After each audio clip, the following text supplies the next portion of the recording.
අයිබෝන් පුතාලා අයිබෝන් අයිබෝන් සර් අයිබෝන් පේනවද නේද අතන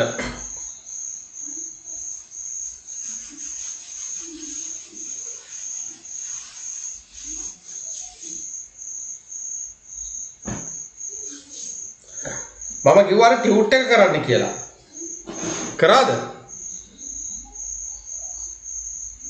මම ටියුට් එකක් දැම්ම මේක කරන්න කියලා කරන්න ඇති නේද මම කිව්වා ඒ ටියුට් එක කරලා තමයි අපි ඊළඟ පාඩමේ කොටස සම්පූර්ණ කරන්න කියලා අපි එහෙනම් ඒ ටියුට් එකට යමු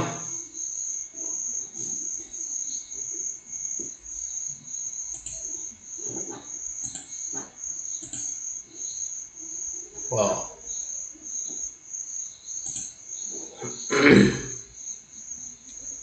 මේක මම කරන්න කියලා කිව්වා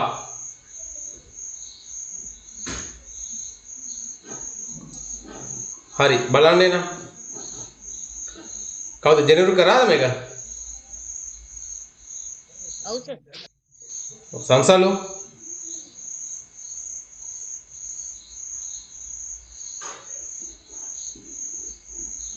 හරි අපි එහෙනම් මේකට යන්කෝ තව වෙලා ගන්න නැතුව නෙවරිදි පිළිතුර යටින් ඉරක් අඳින්න අපට ඇසෙන ස්වභාවික ශබ්දයක් වන්නේ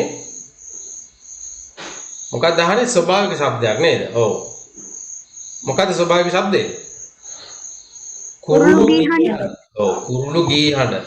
ඉතාමත්ම සරලයි නේ. කුරුළු ගී හඬ. මෙම උපකරණය හඳුන්වන්නේ මෙන්න මේ උපකරණය. ඔව්. සරසුල කියලා තමයි අපි මේ උපකරණය හඳුන්වන්නේ නේ. මේ දෙපැත්තේ තියෙන බාහුව දෙකක් තියෙනවා. මේක ලෝහමය උපකරණය. අපි මේක ගන්නෙ මොකටද? විද්‍යාගාරයේ ධ්වනිය සම්බන්ධ පරීක්ෂණ වලට අපි මේ සරසුල භාවිතා කරනවා. හරි? කියන්නේ ධ්වනිය සම්බන්ධ ධ්වනිය සංඛ්‍යාතය අධ්‍යයනය කිරීමට ඒ වගේ දේවල් වලට මේ සරසුල අපි භාවිතා කරනවා විද්‍යාගාරය තුල. තුන්වෙනි එක බලන්න. බටනලාවේ හඬ උපදින්නේ වාතයේ කම්පණය වාතය. sorry. අපි ඉගෙන ගත්තා ධ්වනි ප්‍රභව ප්‍රධාන වශයෙන් කොටස් තුනකට බෙදන්න පුළුවන්. ධ්වනි ප්‍රභවයේ කම්පණය වන කොටස අණුව කියලා නේ. කම්පණය වන කොටස අණුව. මොනවද මේ කොටස් තුන? එකක් තමයි තන්තු කම්පණය වීමෙන්, අනිත් එක තමයි පටල කම්පණය වීමෙන්, අනිත් එක තමයි වාතයේ කම්පණය වීමෙන් නේද? ඔන්න ප්‍රධාන වශයෙන් ওই කොටස් තුන. එතන මෙතන බටනලාව අයිති වෙන්නේ වාතයේ කම්පණයෙන් කියන එක තමයි අයිති වෙන්නේ. නේද? ඔව්. ඊළඟ හතරවෙනි එක බලන්න. වාතය තුල ශබ්දයේ වේගය 330 මයික්‍රෝමීටර් 330යි මොකද්ද? තප්පරයකට මීටර 330යි. අන්න හරි. තප්පරයට මීටර. ඔය ට කියලා කියවෙන්නේ මෙන්න මේ ඍණ එකෙන්. තේරුණාද? මීටර මේක තප්පරනේ. තප්පරයට මීටර. මේ ඍණ එකෙන් අපි අදහස් කරන්නේ පුතා ට තප්පරයට මීටර 330යි. එතකොට 1500 මොකේද? ජලය තුලනේ. 1500 තප්පරයට මීටර 1500 ජලය තුල ධ්වනියේ වේගය. එතකොට මෙතන තප්පරයට මීටර 4500 කියලා කියන්නේ ඝනද්‍රව්‍ය යකඩ තුල. ඔව් යකඩ තුල ප්‍රධාන වශයෙන්. රයිට්. ඊළඟ බලන්න. තන්තු කම්පණයෙන් ශබ්දය උපදවන සංගීත භාණ්ඩයකි. විනාව තන්තු කම්පණයනේ. තබ්ලාව ගත්තොත් එම පටලයක් තියෙනවා. බෙරේ තියෙන පටලයක්. මවුත් ඕගනේ වාතයේ කම්පණයනේ. මවුත් ඕගනේට අපි පිඹින්න ඕනේ නේද? වාතයේ වායු කඳක් තමයි ඇතුලේ කම්පණය වෙන්නේ. වීණාව කියලා කියන්නේ තත් කම්පණය වීමෙන් තන්තු. මේකට උත්තරේ 4. ඊළඟ 6 වෙනි එක බලන්න. ඝන ද්‍රව වායු මාධ්‍ය තුලින් ශබ්දයේ ගමන් කරන විට වැඩිම වේගයකින් ගමන් කරන්නේ ඝන තුලින් ඝන තුලින් නේ. ඝන ද්‍රව්‍ය තුලින් තමයි වැඩිම වේගයෙන් ගමන් කරන්නේ.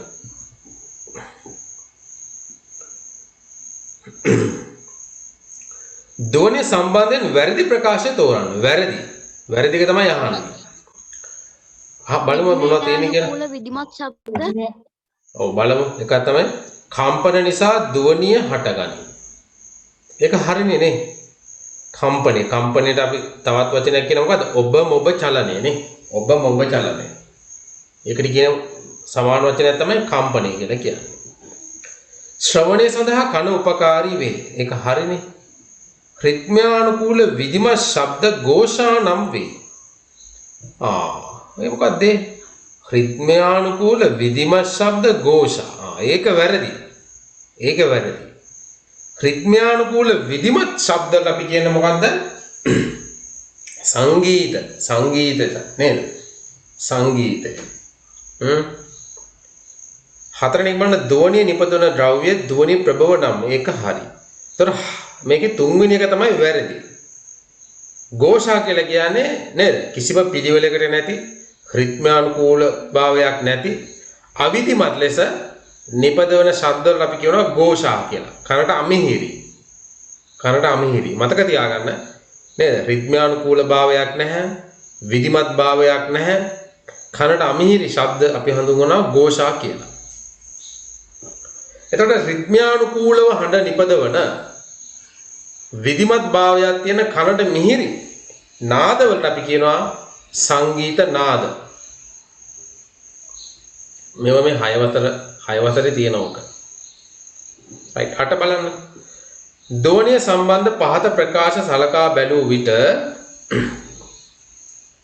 right බලන්න මේකේ ඒ කියනවා ධ්වනිය වැඩිම වේගයෙන් ගමන් කරන්නේ ඝන තුලිනි. ඒක හරි. ඝන ද්‍රව්‍ය තුලින් තමයි වැඩිම වේගයෙන් ගමන් කරන්නේ. හර්ට්ස් 50000 සංඛ්‍යාතය සහිත මෙතන ශබ්ද මිනිසාට ඇසේ. ඒක හරිද? ඒක වැරදිනේ. මම කිව්වේ මිනිසාගේ සංඛ්‍යාත පරාසය හර්ට්ස් 20 සිට 20000 දක්වා. හර්ට්ස් 20 සිට 20000 දක්වා සංඛ්‍යාත පරාසයක තියෙන ධ්වනි තමයි මිනිසාට ඇහෙන්නේ. එතකොට B වැරදි. 50000 අපිට ඇහෙන්නේ නැහැ. ධ්වනිය සම්ප්‍රේෂණයට මාධ්‍යයක් අවශ්‍ය වේ. ඒක හරිනේ. ඒක අපි ඔප්පු කරලා පෙන්නුවා. එතකොට මින් අසත්‍ය වන්නේ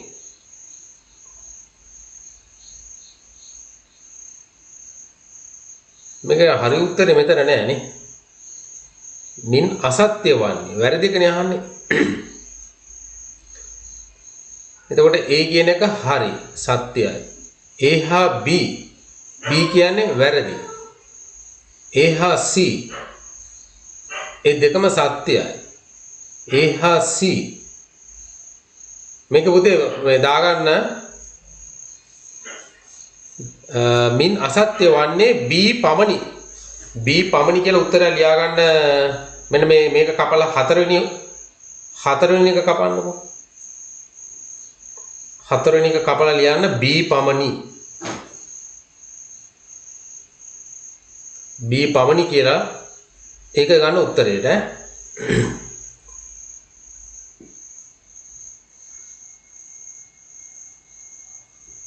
හරි. 9 වෙනි එක බලන්න. 9 වෙනි එක රබානකින් ඇතිවන ශබ්දය වැඩි කළ හැක්කේ මේක ඔයාලා දන්නවත් ඇතිනේ. ඔව්.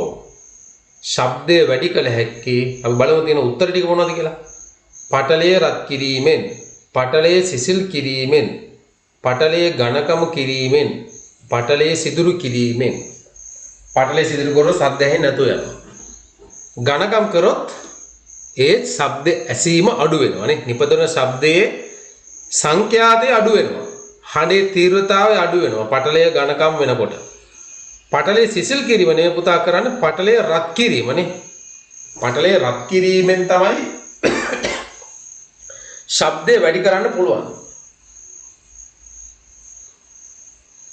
එතකොට 9 1.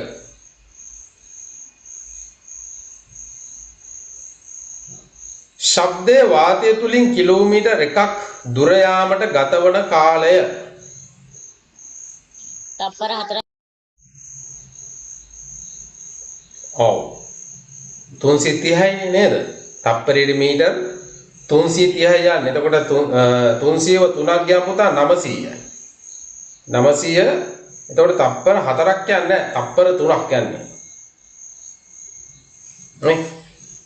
330 වැඩි කරන්න 3ෙන්. එතකොට තප්පර 3ක් තමයි මේකට උත්තරේ ගන්න වෙන්නේ. සර් එතකොට 990යි. 990යි. ඔව්. තප්පර 3යි 990යි. කිලෝමීටරයක් කියන්නේ එතකොට මීටර් 1000යිනේ. මීටර තව 10ක් අඩුයි. ඒක එච්චර ලොකු ප්‍රශ්නයක් නෙවෙයි මෙතන තියෙන උත්තරත් එක බලනකොට තේරුණාද? පැහැදිලිද? තප්පරයක් කියලා කියන්නේ 330ව 4ක් යන්න එපා. තේරුණාද? එතකොට මේක උත්තරේ 10 3. තප්පර 3කි.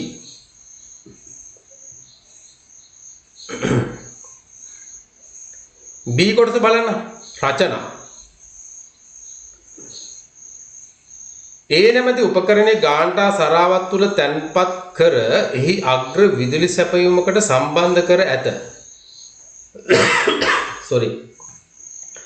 ගාන්ටා සරාව තුල ඇති වාතය ඉවත් කිරීමට එය රික්ත පොම්පකයකට සම්බන්ධ කර ඇත.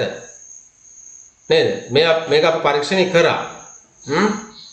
එතකොට මෙතන මොකද තියෙන්නේ? ගාන්ටා සරාවක් තියෙනවා. මෙතන තියෙනවා විදුලි සීනුවක්. හරි? විදුලි සීනුවක් තියෙනවා. මේ එනවා විදුලි සැපයුම තියෙනවා. නේ මෙතන තියෙන වාතය අයින් කරනවා මේ රික්ත පොම්පකයේ මගින්. රික්ත පොම්පකයේ මගින් මෙතන තියෙන වාතය ඇදලා ගන්නවා එළියට නේ. එතකොට මේ ඇතුළේ හිස් වෙනවා. ඒ නැමැති උපකරණය කුමක්ද කියලා අහනවා. මොකක්ද ඒ නැමැති උපකරණය?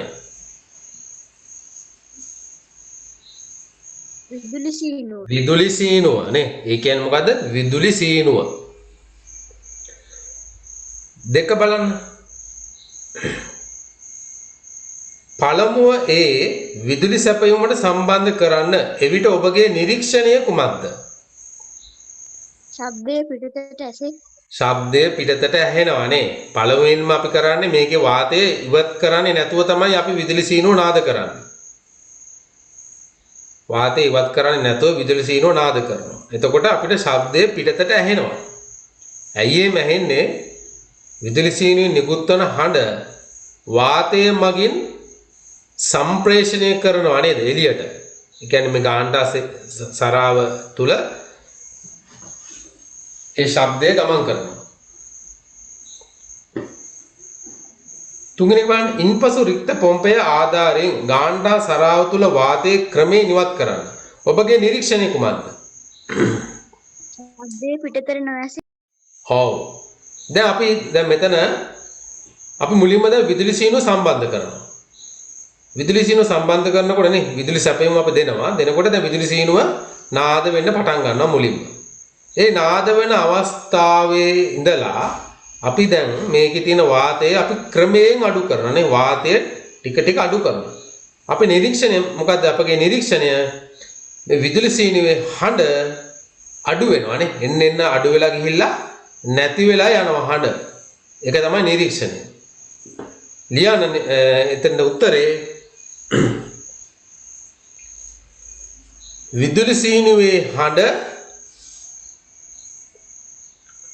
විදුලි සීනුවේ හඬ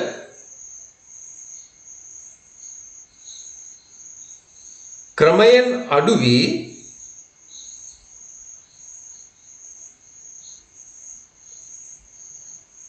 නැති වී යයි. විදුලි සීනුවේ හඬ ක්‍රමයෙන් අඩු වී නැති වී යයි.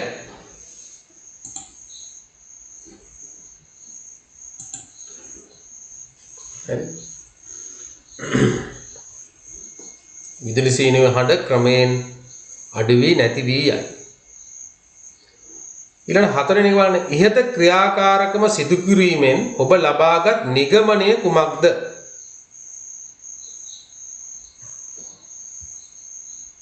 මොකද්ද නිගමනය? දෝනිය ගමන් කිරීමට යම්කිසි මාධ්‍යයක් අවශ්‍ය බව. very good. ඔව්.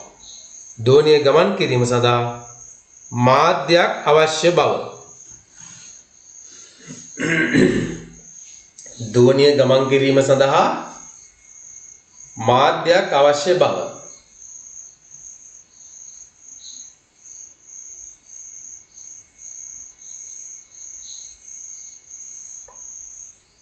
ඔව් පස්වෙනි එක බලන්න රික්තකයක් කියන්නේ කුමක්ද? මොකද්ද රික්තකයක් කියලා කියන්නේ?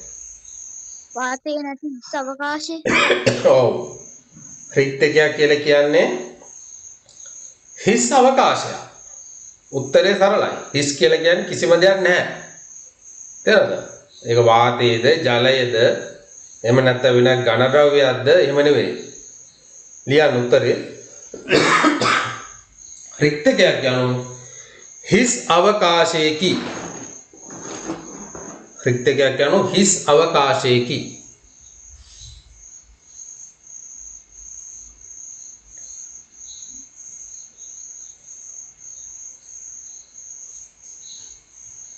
right. හයවෙනි එක බලන්න. ගම් වතුරට පහත් බිම් යට වූ අවස්ථාවලදී ඒ අසල මාර්ගයේ ගමන් කරන වාහනවල ශබ්දය මිනිසාට වැඩියෙන් ඇසේ. ඒට හේතුව කුමක්ද?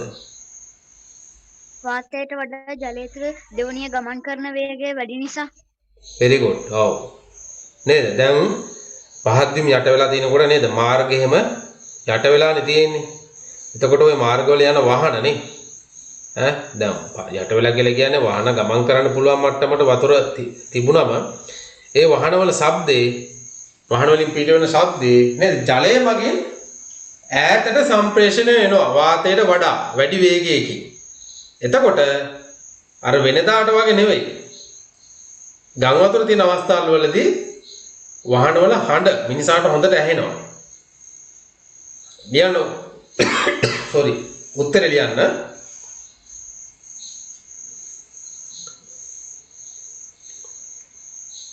උත්තර ලියන්න. ගම් වතුර අවස්ථාවන් වලදී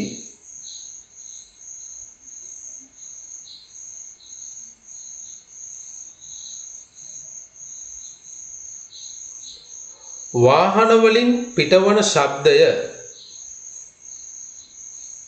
ගම් වතුර අවස්ථාවන් වලදී වාහන වලින් පිටවන ශබ්දය ජලය තුලින්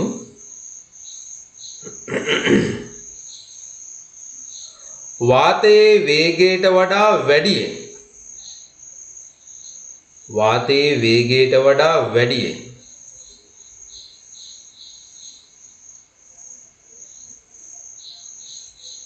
වේගයෙන් ගමන්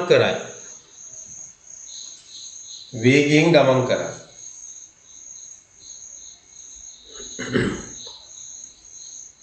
මෙම හේතුව නිසා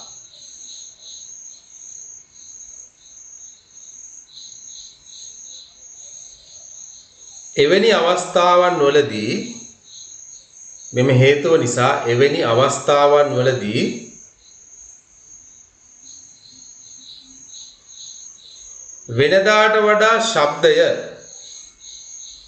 වෙනදාට වඩා ශබ්දය වැඩියෙන් ඇසේ.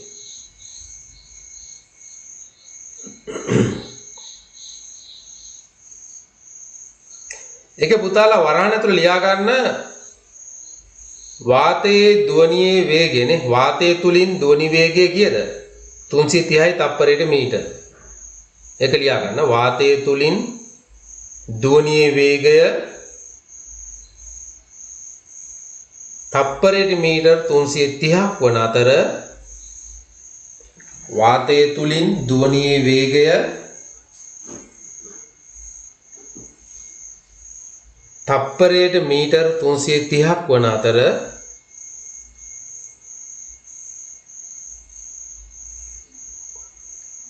ජලය තුලින් දුවනියේ වේගය ජලය තුලින් දුවනියේ වේගය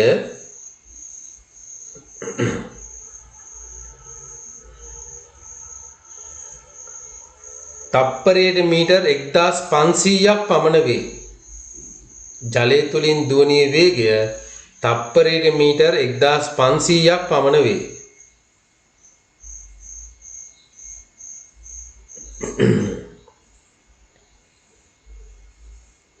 හරි. ඔය ධ්වනි වේගය හරියට කෙස් ගහටම ඕක හරියන්නේ නෑ පුතාලා. පොඩ්ඩක් එහෙට මෙහෙට වෙන්න පුළුවන්. වාතයේ තියෙන නේද ආර්ද්‍රතාවයේ මත ඒ දවසේ තියෙන තත්ත්වයේ මත ඒක එහෙට මෙහෙට වෙන්න පුළුවන්. තේරෙනවද?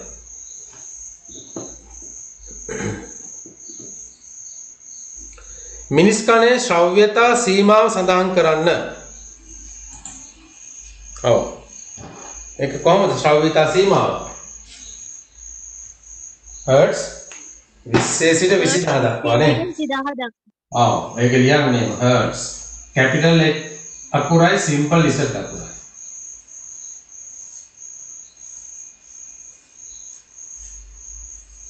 හර්ට්ස්.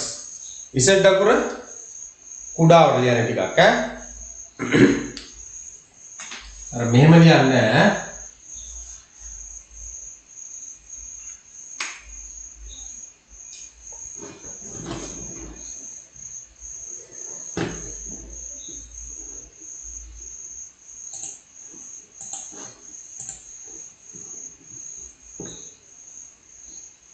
right ඊළඟ බලන්න ඈතෙන දුම්රියක හඬ රේල් පීලට කන තබා හොඳින් ශ්‍රවණය කළ හැක. ඒට හේතුව කුමක්ද? ගණද්‍රව්‍යයෙන් දෙවනිය ගමන් කරන වේගය අනිත් සියලුම මාධ්‍ය වලට වඩා වැඩි නිසා. very good. ඔව්. ඒක ලියන්න මෙහෙම.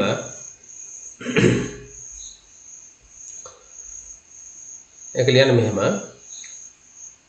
රේල් පීල යකඩමය ද්‍රව්‍යයක් වන අතර රේල් පීල යකඩමය ද්‍රව්‍යයක් වන අතර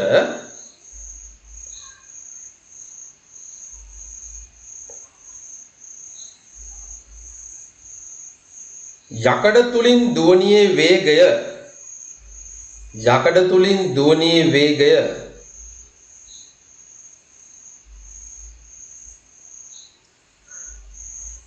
තප්පරයට මීටර් 4500ක් පමණ වේ.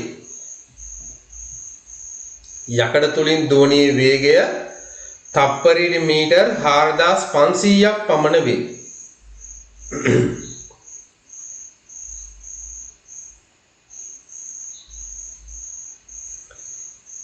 නමුත් වාතයේ ඊළඟ ලියන්න නමුත් වාතය තුලින් දුවනියේ වේගය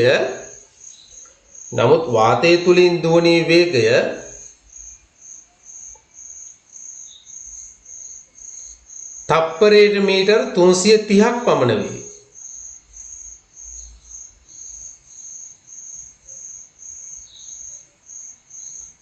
මේ නිසා වාතයට වඩා වැඩි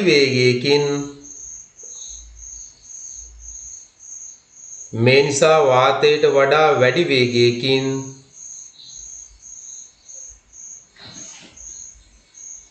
රේල් පීල්ල තුලින්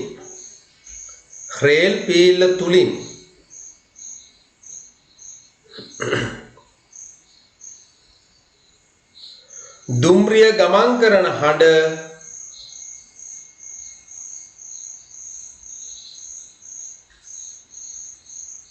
රේල් පීල්ල තුලින් දුම්රිය ගමන් කරන හඬ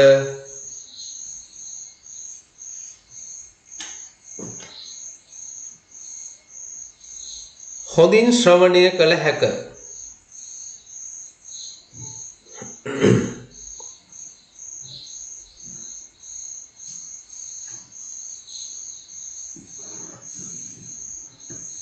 මේ නිසා දුම්රිය ගමන් කරන හඬ හොඳින් ශ්‍රවණය කළ හැක.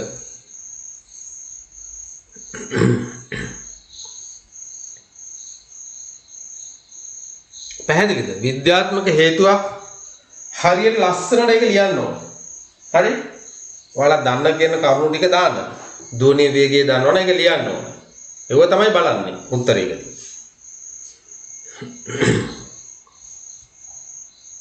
right නූල නේ මෙතන මොකක්ද තියෙන්නේ? දෙවෙනි ප්‍රශ්නේ. හිස් යෝගට් කෝප දෙකක් තියෙනවා. මැදින් නූලක් නේද? දෙකට සම්බන්ධ කරලා තියෙනවා නේ. ඔයාලා පොඩි කාලෙදී මේක කරලා ඇති අනිවාර්යයෙන්ම.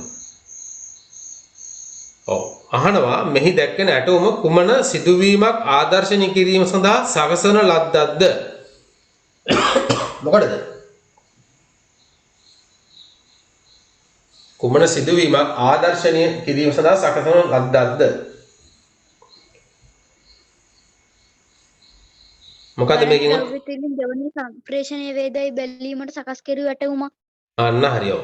නේද? ඝන ද්‍රව්‍ය තුලින් දුවනිය ගමන් කරන බව පෙන්වීම සඳහා සකස් කරන ලද ඇටෝමක්. ලියන උත්තරේ ඝන ද්‍රව්‍ය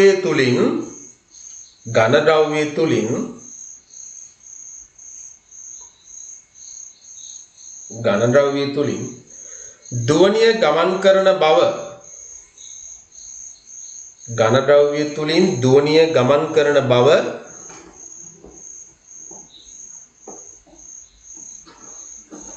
පෙන්වීම සඳහා ඝන ද්‍රව්‍ය තුලින් දුවනිය ගමන් කරන බව පෙන්වීම සඳහා සකස් කරන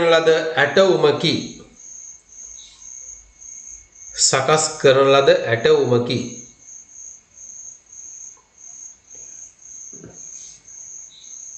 ඔව්. දෙවෙනි එක බලන්න. ඉහත ඇටෝමේ සිදුවන කාර්ය වඩා සාර්ථක වීමට තිබිය යුතු අවශ්‍යතාවයක් ලියන්න. නේද? මේ වැඩි වීම. ඔව් ඉහත ඇටෝමේ සිදුවන කාර්ය වඩා සාර්ථක වීමට තිබිය යුතු අවශ්‍යතාවයක්. දැන් බලන්න පුතා දැන් මේ නූල දැන් මෙහෙම තිබ්බොත් ඔය වැඩේ වෙන්නේ නැහැ නේ. මේ නූල මේ ඇදිලා නැහැනේ. නූල ඇදෙන්න ඕන. දැන් මේ නූල බුරුල්. තේරුණාද? ඔහොම තියෙන්න බෑ. නූල හොඳට ඇදිලා තියෙන්න ඕන. ලියන උත්තරේ නූල හොඳින් ඇදී තිබිය යුතුය. නූල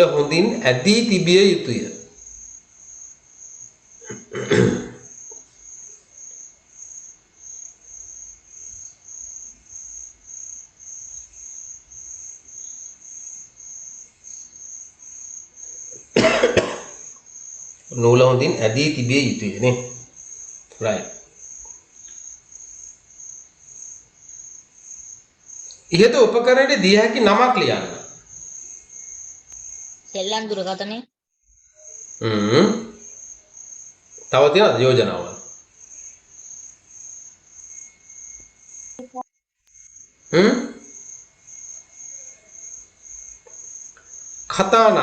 කතානාලය නේ. සෙල්ලම් ටෙලිෆෝනය.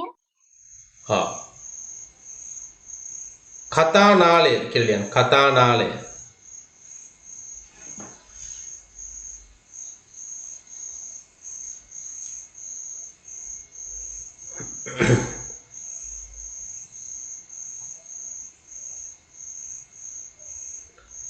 හතර මට මේ කැසක් ඇවිල්ලා දින පුතාලා තාම ඒක හරියට හොඳ වෙලා නැහැ. හතර බලන්න. ජලය තුල සිටින අයෙකුට ඩොල්ෆින් සතුන්ගේ හඬ තීව්‍ර ලෙස ඇසුනද ජලයෙන් පිටතට ආ විට එම හඬ සිහින කෙඳිරියක් මෙන් නැසේ. මීට හේතුව පහදන්න. වාතයට වඩා ජලය තුළ දියුණිය ගමන් කරන වේගය වැඩි නිසා. ඔව්. අන්න හරි නේද? ඩොල්ෆින් වතුරේ අස්සේ ඉඳලා කෑ ගහනකොට ඒ හඬ හොඳට නේ ජලය තුලින් වේගයෙන් ගමන් කරනවානේ. තප්පරෙට මීටර 1500ක්. නමුත් ජලයෙන් එළියට ඇවිල්ලා කෑ ගහනකොට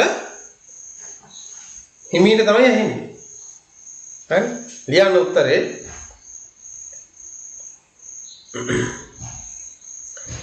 ජලය තුල ධ්වනියේ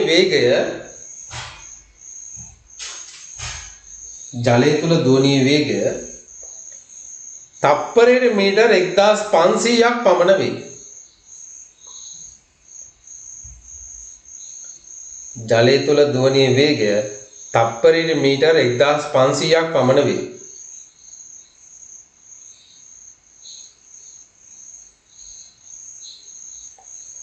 නමුත් වාතය තුල ධ්වනියේ වේගය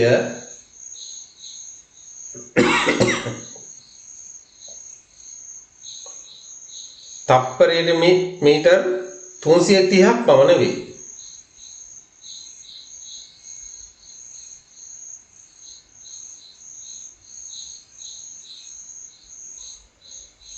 එම නිසා ඩොල්ෆින් සතුන්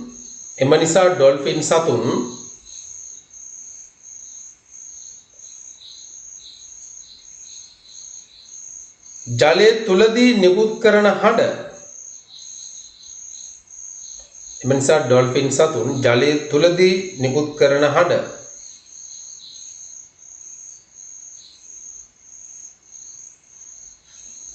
වඩා වැඩි වේගයකින්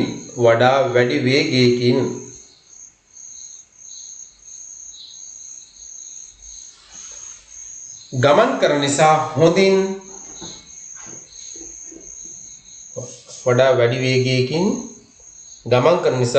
හොඳින්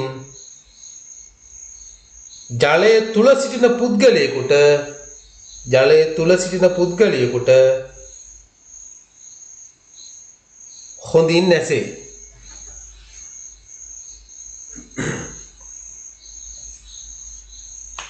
නේද? කිමිදුම් කරුවන්ට එහෙම එතකොට ඇහෙනවා සද්දේ.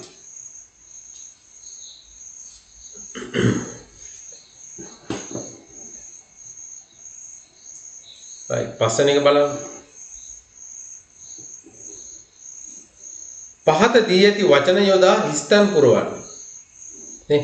වාතය, ජලය, ඝන, ද්‍රව, රික්තය, සම්ප්‍රේෂණය. බලන්න. ද්‍රව මාධ්‍යයක් බැවින් මොකද ඒ? ද්‍රව මාධ්‍යයක් බැවින් ඒ වෙනුවට මොකක්ද දාන්න ඕන? වාතය නේද? ද්‍රව මාධ්‍යයක් බැවින් ඒ වාතය මාධ්‍යයට වඩා හොඳින් ධ්වනිය B මොකක්ද දෙන්න ඕන? සම්ප්‍රේෂණය වේ. ඔව් B සම්ප්‍රේෂණය වේ.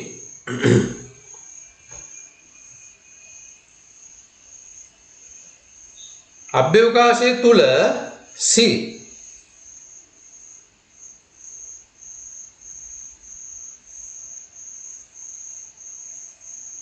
ගන්න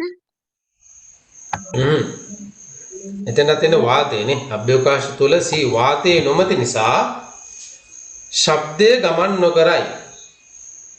අභ්‍යවකාශය තුල C කියලා කියන්නේ වාතය.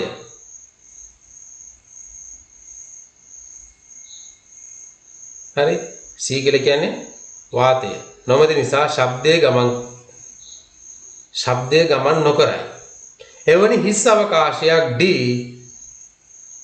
රික්තයක් රික්තය ලෙස හැඳින්වේ. E ජලය තුලදී ධ්වනියේ වේගය තප්පරයට මීටර 1500කි.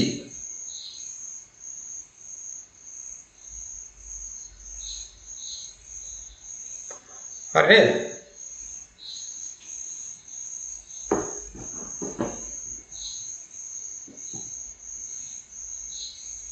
right තුන්වෙනි එක බලන්න. ගැළපෙන පද යොදා හිස්තම් පුරවන්න. ඔව් ශබ්දේ නිපදවන බාන්න නේ. මම මේක ඔයාලට කියලා දුන්නා. ඔව්. මෙතන එතකොට මේ පටල කම්පනය මෙතන පයන්නක් දාන්න. පටල කම්පනී වීමෙන් තබ්ලාව උදාහරණ තබ්ලාව. මෙතන වයලීනේ තියෙන උදාහරණ මොනවාද? තන්තු නේ.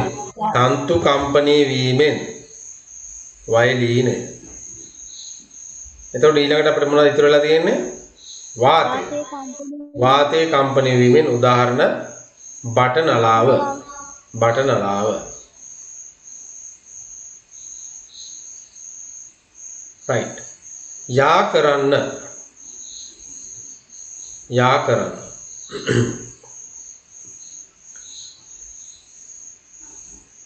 බලමු මොනවද තියෙන්නේ කියලානේ. කටහඬ ඇතිවන්නේ කම්පණයේ හේතුවෙනි. ස්වරතන්තු. ස්වර තන්ත්‍ර. ස්වර තන්ත්‍රනේ. අපේ උගුරේ තියෙන්නේ ස්වර තන්ත්‍ර. ස්වර තන්ත්‍ර කම්පණය වීමෙන් තමයි කටහඬ ඇති වෙන්නේ. එතකොට මෙතන ඉඳලා මෙතෙන්ට යා කරන්න ඕන. ස්වර තන්ත්‍ර. බී කියනවා ධ්වනිය ගමන් නොකරයි. රික්තය. රික්තය. ඔව් මේක නේද? රික්තය. රික්තය. හග්ගඩිය මගින් හඬ නිපද වේ. වාතය.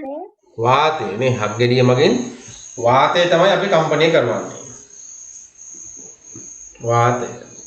ධ්වනිය නිපදවන භාණ්ඩ ධ්වනි සම්ප්‍රේෂණ. ධ්වනි සම්ප්‍රේෂණ. ධ්වනි ප්‍රභව ධ්වනි නිපදවන භාණ්ඩ එතන පුතා හදන්න ධ්වනි ප්‍රභව නෙවෙයිද සර්? ධ්වනි ප්‍රභව. ධ්වනි ප්‍රභව කියලා හදන්න එතන. ධ්වනි නිපදවන භාණ්ඩ මෙතන හදන්න ධ්වනි ප්‍රභව කියලා. සම්ප්‍රේෂණ කියන එක කපලා. ධ්වනි ප්‍රභව කියලා යට තියෙනවා F එක. මෙතන තියෙනවා නේ. හරි. මේ පැත්තට ඇවිල්ලා තියෙන්නේ. හරි මේ මෙතන තියෙන්නේ. මේක මේ පැත්තකින් ලියා ගන්න මේක හරි දැන් PDF වෙනකොට මේ පොඩ්ඩක් එහෙට මේ වෙලා තියෙන එකයි. ධ්වනි නිපදවන භාණ්ඩ ධ්වනි ප්‍රභව. එස්රාජ්‍ය මගින් හඬ නිපද වේ. තන්තු. තන්තු නේ. එස්රාජ්‍ය මගින් මොනවද? තන්තු තමයි කම්පණය කරවන්නේ. තන්තු.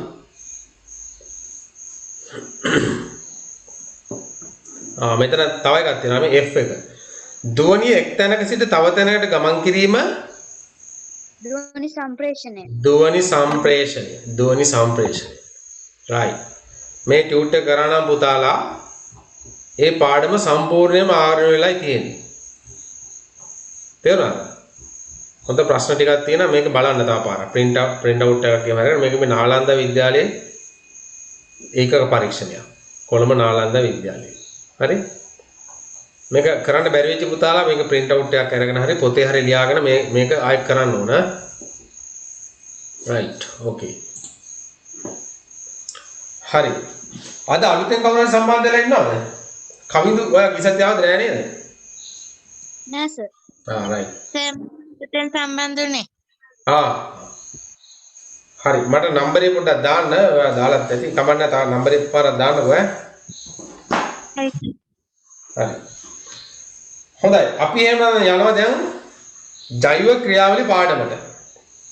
අපි මේක එක දවසක් කරා පුතා. හරි? මේක මම එක දවසක් කරා. එක කොටසක් කරා. ඒකේ වීඩියෝ එක තියෙනවා මම මේක දාන්නම් group එකට. ඒක බලන්න. මෙතෙන්දි කරන්නේ මොකද්ද මම ආයෙ මේක මේ ආයෙ මතක් කරොත් එහෙම ජෛව ක්‍රියාවලිය යටතේ අපි කතා කරා ජීවයේ සංවිධාන මට්ටම් ගැන. හරි? එතෙන්දී නේද? අපි දැන් ගෙදරක බිත්තිය නේද? අපි ගෙදරක බිත්තිය බැඳලා තියෙන මොනවා කියන්නේ? ගඩොල් වලින්. එතකොට බිත්තියේ තැනුම් මේකේ තමයි ගඩොල. ගඩොල් තමයි බිත්තියේ තැනුම් එක. නේ ගඩොල එකතු වෙලා තමයි බිත්තිය හැදෙන්නේ නේ. එතකොට ඒ වගේ තමයි අපේ ශරීරයත්. අපේ ශරීරයත් යම්කිසි ඒකකයකින් ගොඩාක් එකතු වෙලා තමයි අපේ ශරීරය හැදිලා තියෙන්නේ. නිර්මාණය වෙලා තියෙන්නේ. අපි අන්නේ ඒකට අපි නමක් කිව්වා සෛලය කියලා නේ. ජීවයේ තැනුම් ඒකකය සෛලය. හරි? ජීවයේ තැනුම් ඒකකය සෛලය. හරි? එතකොට අපේ මේ හැම දෙයක්ම හැදලා තියෙන්නේ සෛල වලින්. හරි? එතකොට සෛල අපි ප්‍රධාන වශයෙන්ම වර්ග දෙකක් තියෙනවා. එකක් තමයි ශාක සෛල, එකක් තමයි ශාක සෛල, අනිත් එක තමයි සත්ව සෛල. ශාක සෛල, සත්ව සෛල. හරි. මේ සෛල දෙක අතර ගොඩාක් දුරට සමානයි. නමුත් මේ දෙක අතර අසමානකම් තියෙනවා. හරි. ගොඩාක් දේවල් සමානයි. හැබැයි සමාන වෙන්නේ නැති දේවලුත් තියෙනවා. ඒවා අපි ඉදිරියට ඉගෙන ගන්න. හරි. මේ අවස්ථාවේදී අපිට ඒක ඉගෙන ගන්න නැහැ. දැනගන්න ඕන අපි සෛලයේ ප්‍රධාන වශයෙන් කොටස් දෙකකට බෙදලා තියෙනවා. ශාක සෛලයි, සත්ව සෛලයි. ඊට අමතරව නේ ක්ෂුද්‍ර ජීවීන් වල 6 වසර පාඩමෙන් ඉගෙන ගත්තානේ. 6 වසර පාඩමෙන් ඉගෙන ගත්තා ජල සාම්පලයක් නේ.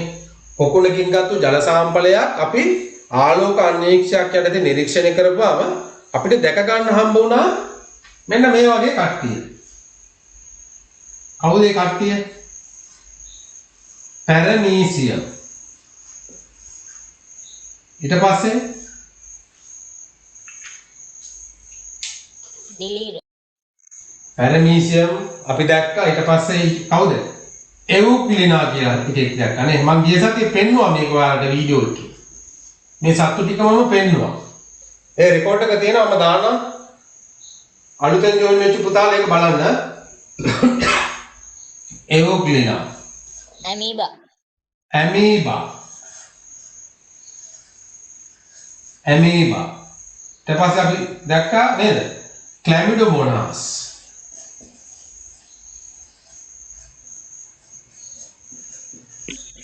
ක්ලැමිඩෝමෝනාස්. හරි තවත් ඉන්නවා. තව ගොඩාක් ಜಾති ඉන්නවා. නමුත් ප්‍රධාන වශයෙන්ම තව ඉන්නවා බැක්ටීරියානේ. බැක්ටීරියා.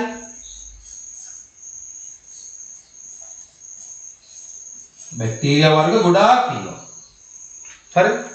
හැබැයි මේගොල්ලෝ ඒක සෛලික ජීවි. ඒක සෛලිකයි. තනි සෛලයෙන් තමයි එයාලා හැදිලා තියෙන්නේ. හරි? එතකොට ජීවයේ තනුම් මේකේ තමයි සෛලය. ඒ එක යුනිට් එකකින් එක ඒකකකින් හැදුණු කට්ටිය තමයි මේ ඉන්නේ. තනි සෛලයකින් හැදිච්ච කට්ටිය. පැරමීසියම්, එවුක්ලිනා, ඇමීබා, ක්ලැමිඩෝමෝනාස්. તો මේගොල්ලෝ අපිට බලන්න බෑ. නේ අන්වීක්ෂය යටතේ බලන්න ඕන. දැන් බැක්ටීරියා වගේ කට්ටිය එහෙම ආලෝක අන්වීක්ෂය යටතේ බැලුවත් හරියට හොඳට පැහැදිලිව පේන්නේ නැහැ. අපි බලන්න ඕන ඉලෙක්ට්‍රෝන අන්වීක්ෂය යටතේ. මේ බැක්ටීරියාව හොඳට පැහැදිලිව බලා ගන්නවා. ඊට අමතරව අපිට ඇහැට බලන්න පුළුවන් සෛලක් තියෙනවා. හරි? අපේ ඇහැට බලන්න පුළුවන් සෛලක් තියෙනවා. උදාහරණයක් කියන්න දන්නවද?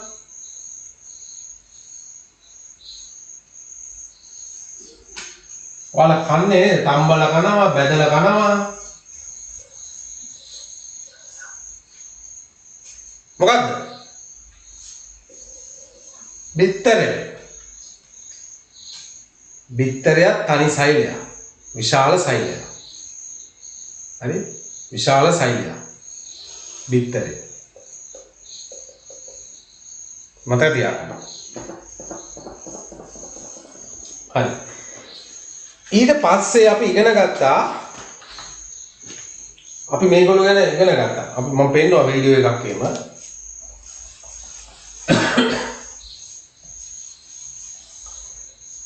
ඊළඟට අපි ඉගෙන ගත්තා නේ ශාකපත්‍රයක යටි අපචර්මීය සෛලයි ඒ වගේම තමයි මේ කොපොල් සෛල, කම්මුල් සෛල, කොපොල් සෛල. කොහොමද තියෙන්නේ කියන එක ආලෝක අන්වීක්ෂය යටතේ දැක්කම කොහොමද තියෙන්නේ කියන එක අපි ඇන්දා. පොතෙත් ඇන්දා ඒක. හරිද? කොපොල් සෛල කොහොමද තියෙන්නේ කියන එක. කම්මුල් වලින් ගත්තු සෛල. හරි ඊළඟට ජීවයේ සංවිධාන මට්ටමක් කියලා කියන්නේ මොකක්ද නේ? ජීවිතයේ සංවිධාන මට්ටම් ගැන ඉගෙන ගත්තා. කුඩාම එකකේ තමයි සෛලය. සෛල ගොඩාක් එකතු වෙලා හැදෙනවා මොකද්ද? පටක. පටක කියන එකක් හැදෙනවා. පටක. සෛල ගොඩාක් එකතු වෙලා හැදෙනවා පටක. පටක එකතු වෙලා හැදෙනවා අවයව. පටක එකතු වෙලා හැදෙන මොනවද? අවයව. අවයව එකට එකතු වෙලා මොනවද හැදෙන්නේ? පද්ධති. අවයව අවයව එකතු වෙලා හැදෙන පද්ධති. පද්ධති එකතු වෙලා හැදෙන මොනවද? ජීවියා. ජීවියා. හරි?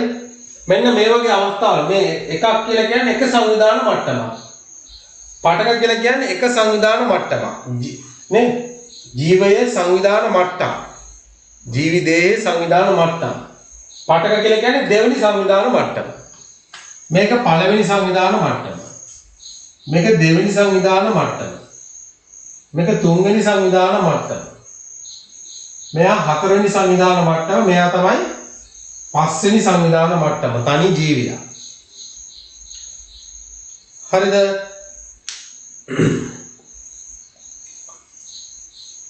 හරි. ඊළඟට සෛලය කියන එක දැන් අපි පටන් ගත්තා නේ. සෛලය කියන්නේ මොකද්ද කියන එක ලිව්වා. සෛලයක් කියන්නේ මොකද්ද කියන එක ලිව්වා. සෛලය කියන්නේ මොකද්ද? ජීවයේ ව්‍යුහමය ඒකකය හා කෘත්‍යමය ඒකකය. ජීවයේ අනේ වචන දෙක හොඳට මතක තියාගන්න. ජීවයේ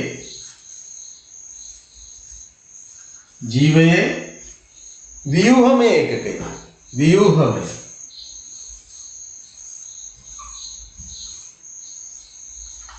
ව්‍යුහමය ඒකකය සහ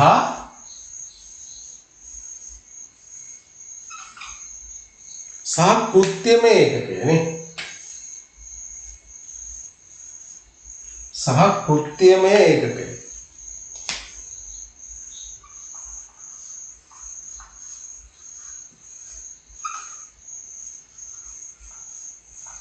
තමයි අපි සෛලයක් කියලා හඳුන්වන්නේ. සෛලයක් කියලා කියන අපි හඳුන්වන්නේ ලෝකනේ. අපි කියනවා සරලව කියනවා ජීවයේ තනුම එකකේ සෛලය. හරි? ඒකත් හරි. ඒ වගේම තමයි ඒක තව හොඳට තව ඊට වඩා හොඳට අපි කියනවා අපි කොහොමද කියන්නේ? ජීවයේ ව්‍යුහමය ඒකකය සහ කෘත්‍යමය ඒකකය සෛලය ලෙස හඳුන්වනවා. හරි? ජීවයේ ව්‍යුහමය ඒකකය. ව්‍යුහමය කියලා කියන්නේ හැදිලා තියෙන්නේ නේ. අපි හැදිලා තියෙන්නේ ව්‍යුහය. ව්‍යුහය. කෘත්‍යමය කියලා කියන්නේ වැඩක් කරන්නේ නේ. අපි වැඩ කරන්නේ. කියන්නේ ඒ සෛලය. එයා තමයි වැඩ කරන කුඩාම ඒකකය. කෘත්‍යමය කියලා කියන්නේ ඒක වැඩ කරන කුඩාම ඒකකය. ව්‍යුහමය කියලා කියන්නේ එයා හැදිලා තියෙන කුඩාම ඒකකය. හරි. හැදිලා තියෙන කුඩාම ඒකකයක් සෛලය. ඒ වගේම තමයි මේ සංවිධාන මට්ටම් අතරින් වැඩ කරන කුඩාම ඒකකයක් සෛලය. කෘත්‍ය කියලා කියන්නේ වැඩ කරනවා. රයිට්? වැඩ කරන කුඩාම ඒකකය. හරි.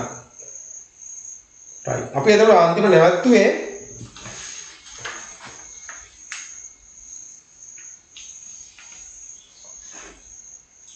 ඔව්. හරි පේශි පාඨක රුධිර පාඨක ඒ ටික මම දුන්නා නේද? කවුද මේ ජෙනරල් මට කියන්න අන්තිම නෝට් එක කොතනද දුන්නේ කියලා? සර් නෝට් එකක් දුන්නේ නැහැ. සෛලය ගැන නෝට් එකක් දුන්නා නේද? නෑ සර්. සෛලය ගැන දුන්නේ නැහැ නේ. සංවිධාන මට්ටම ගැන දුන්නා නේද? නෑ සර් මාතෘකාව ලියු විතර. එහෙමද? right. එහෙනම් මාතෘකාව ලියා ගන්න ජීවි දේහයේ සංවිධාන මට්ටම්. මාතෘකාව. ජීවි දේහයේ සංවිධාන මට්ටම්.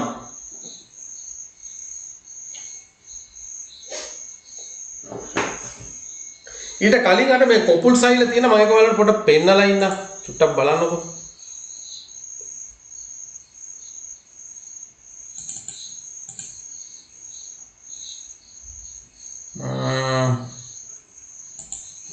පොඩ්ඩක් ඉන්න. මේක මේ ටික ඇඩ් කරගන්න ඕන.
හරි කමන්න. ඒක මම පෙන්නන්නම් පස්සේ ලාක.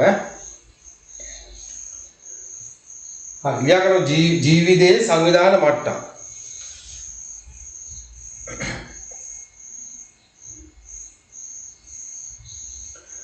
ඊට යටින් ලියන තර ලකුණක් දාලා ඒක සෛලික ජීවීන් හැරුණු විට වරහන් ඇතුළේ ලියන්න කවුද? ශුද්ධ ජීවීන්. වරහන් ඇතුළේ ශුද්ධ ජීවීන්. ඒක සෛලික ජීවීන් හැරුණු විට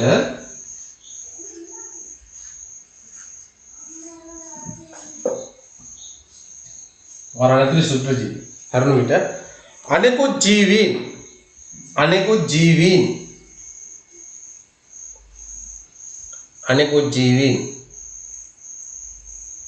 නිර්මාණය වී ඇත්තේ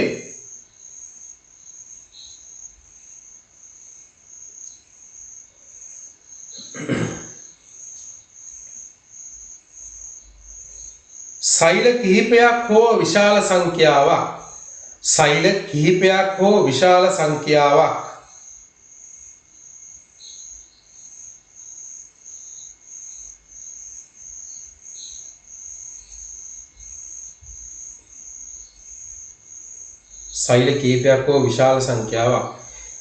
එකට එකතු වීමෙනි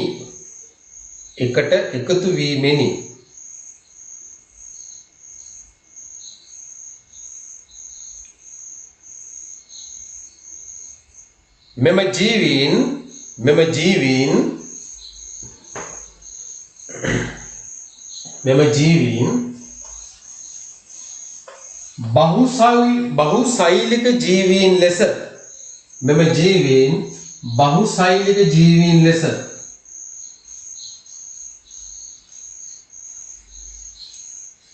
බහුසෛලික ජීවීන් ලෙස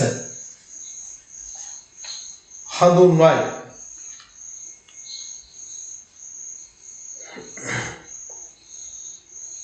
බහුසෛලික ජීවීන් ලෙස හඳුන්වයි.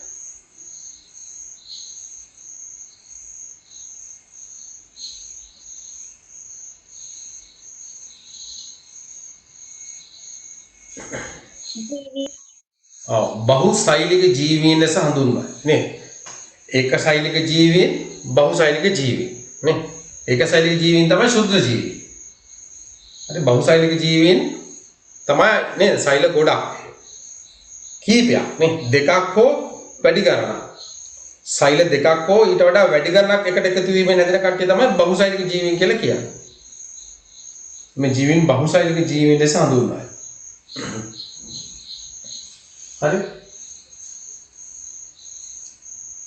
ඒක එතනම ලියන්න වරහණක් ඇතුලේ ලියන්න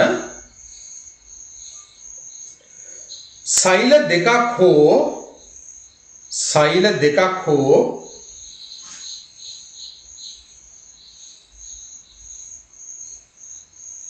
කිහිපයක් එකට එකතු වීමෙන් සෛල දෙකක් හෝ කිහිපයක් එකට එකතු වීමෙන්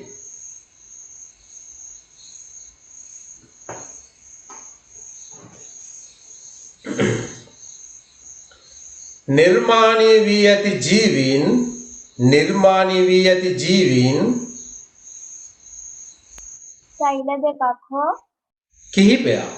සෛල දෙකක් හෝ කිහිපයක් එකට එකතු වීමෙන් නිර්මාණය වී ඇති ජීවීන්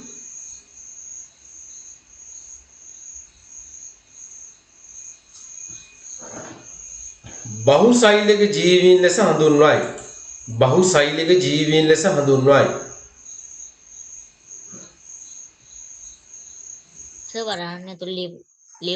වරහන් ඇතුළේ ඒක වරහන් ඇතුළේ එකල වරහන් වහන්න. ඒක ඉස්සර කියන සෛල දෙකක් හෝ කිහිපයක් එකට එකතු වීමෙන් නිර්මාණය වූ ජීවීන් බහුසෛලික ජීවීන් ලෙස හඳුන්වයි. නේ? එතකොට සෛල එක්කෙනෙක් ඉන්න කටට අපි කියනවා ඒක සෛලික කියලා කියනවා. සෛල එකක් තියන අය ඒක සෛලිකයි. නේද? එක සෛලයක් තියන අය. සෛල දෙකක් හෝ නේද? ඊට වඩා වැඩි. සෛල දෙකක් හෝ ඊට වඩා වැඩි හැදිලා තියෙන ජීවීන් නේද බහුසෛලික ජීවි. හරි? මෙතන පුතාලා ඔය බහුසෛලික ජීවීන් යටතේ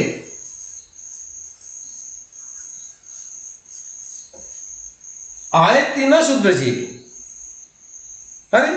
මේ බහුසෛලික ජීවීන් යටතේ ඒ ඇහැට පේන්නේ නැති ජීවීන් ඉන්නවා. බැක්ටීරියා වගේ මේ සෝරි ඇල්ගි වගේ කට්ටිය.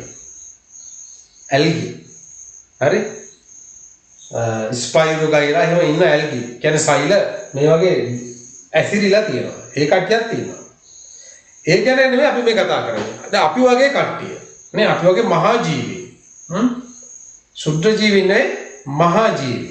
කියන්නේ ඇහැට පෙනෙන ජීවීන් අපි කියනවා කවුද? මහා ජීවි. ඇහැට පෙනෙන්නේ නැති ජීවීන් අපි කියනවා ශුද්‍ර ජීවි. එතකොට දැන් මේ මහා ජීවීන් ගැන කතා කරොත් මහා ජීවීන්ගේ තියෙන සංවිධාන මට්ටම්. හරි? දැන් අරගොල්ලෝගේ සංවිධාන මට්ටම් මෙයා සෛලයෙන් ඉවරයි. නේද? මෙයා සෛලයෙන් ඉවරයි. සංවිධාන මට්ටම් මොනවද? ජීව සංවිධාන මට්ටම් සෛලය තියෙනවා. ඊට පස්සේ පාටක සෛල විදලා පාටක තියෙනවා. ඊට පස්සේ අවයව. හරි? ඊට පස්සේ පද්ධති. ඊට පස්සේ තමයි ජීවියා. එතකොට දැන් ශුද්ධ ජීවීන්ගේ සංවිධාන මට්ටම සෛලයෙන් ඉවරයි. හැබැයි බහුසෛලික අයගේ ශුද්ධ ජීවීන් ඉන්නවා. එයාලගේ පටකයක් හැදිලා නැහැ. ඒ සෛල කීපයක් එකතු වෙලා තියෙනවා. හරි පටකයක් කියලා කියන්නේ මොකද්ද? ඒවා අපි ඉස්සරහට ඉගෙන ගන්නවා. පටක කියලා කියන්නේ යම්කිසි නිශ්චිත කාර්යයක් ඉටු කිරීම සඳහා හැඩ ගැහිලා තියෙන සෛල කීපයක්. යම්කිසි විශේෂිත නිශ්චිත වූ කාර්යයක් කිරීම සඳහා. හරි? එතකොට සමහර අයගේ සංවිධාන මට්ටම් සෛලයෙන් ඉවරයි. නමුත් අපි වගේ මහා ජීවීන්ගේ සංවිධාන මට්ටම් අර ජීවියා දක්වාම යනවා. මේ හැම එකක්ම තියෙනවා. හරිද? right. ඊළඟ අල්ලක්ම දාලා ලියන්න. ඊළඟ තරලක්ම දාලා වඩාත් සරල මට්ටමේ වඩාත් සරල මට්ටමේ වඩාත් සරල මට්ටම වන නේ වඩාත් සරල මට්ටම වන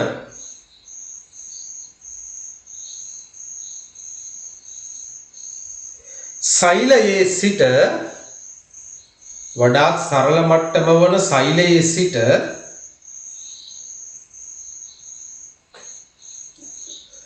සංකීර්ණ මට්ටම වන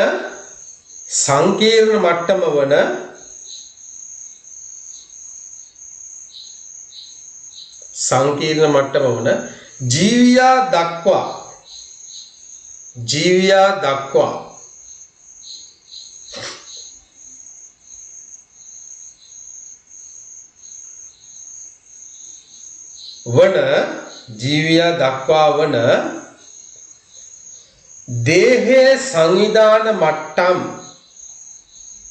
දේහේ සංවිධාන මට්ටම්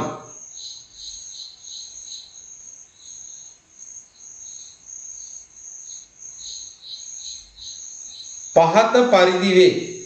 දේහේ සංවිධාන මට්ටම් පහත පරිදි වේ.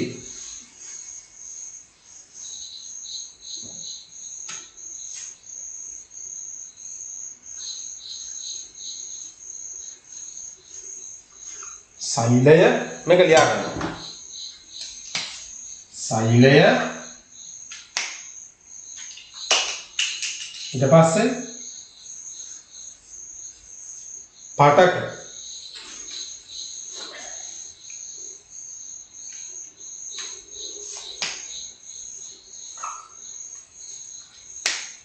ඊට පස්සේ අවයව.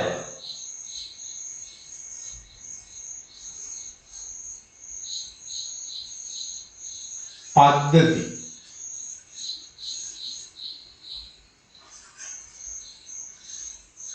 ජීවියා.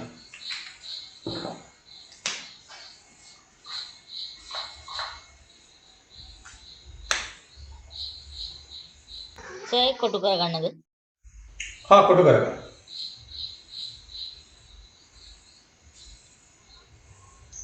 මේ කොටු කරගන්නකො.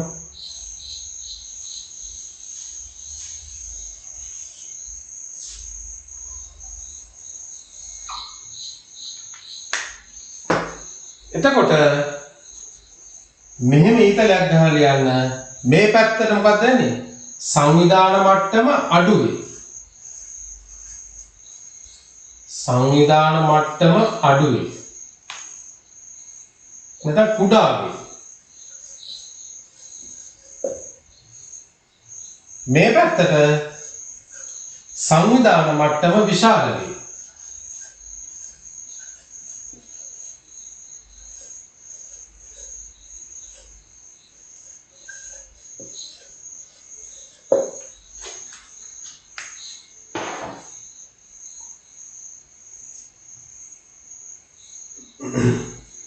සංවිධාන මට්ටම කුඩා වේ, සංවිධාන මට්ටම විශාල වේ.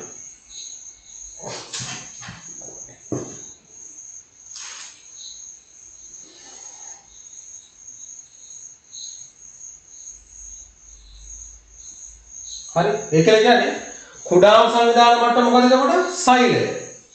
විශාලම සංවිධාන මට්ටම මොකද්ද? ජීවියා. ජීවියා නේ. දැන් අපේ තියෙන අවයව. හරි? අපේ තියෙන දැන් මම ගත්තොත් සෛල වලින් හැදලා තියෙනවා. මගේ තියෙන පටක තියෙනවා නේ. පේශි පටක. මේ පේශි වල තියෙන අපි කියන මසල්ස් කියලා කියන්නේ. පේශි පටක. දැන් හදවත හැදලා තියෙන මොනවද? හෘද පේශි වලින්. හෘද පේශි වලින්.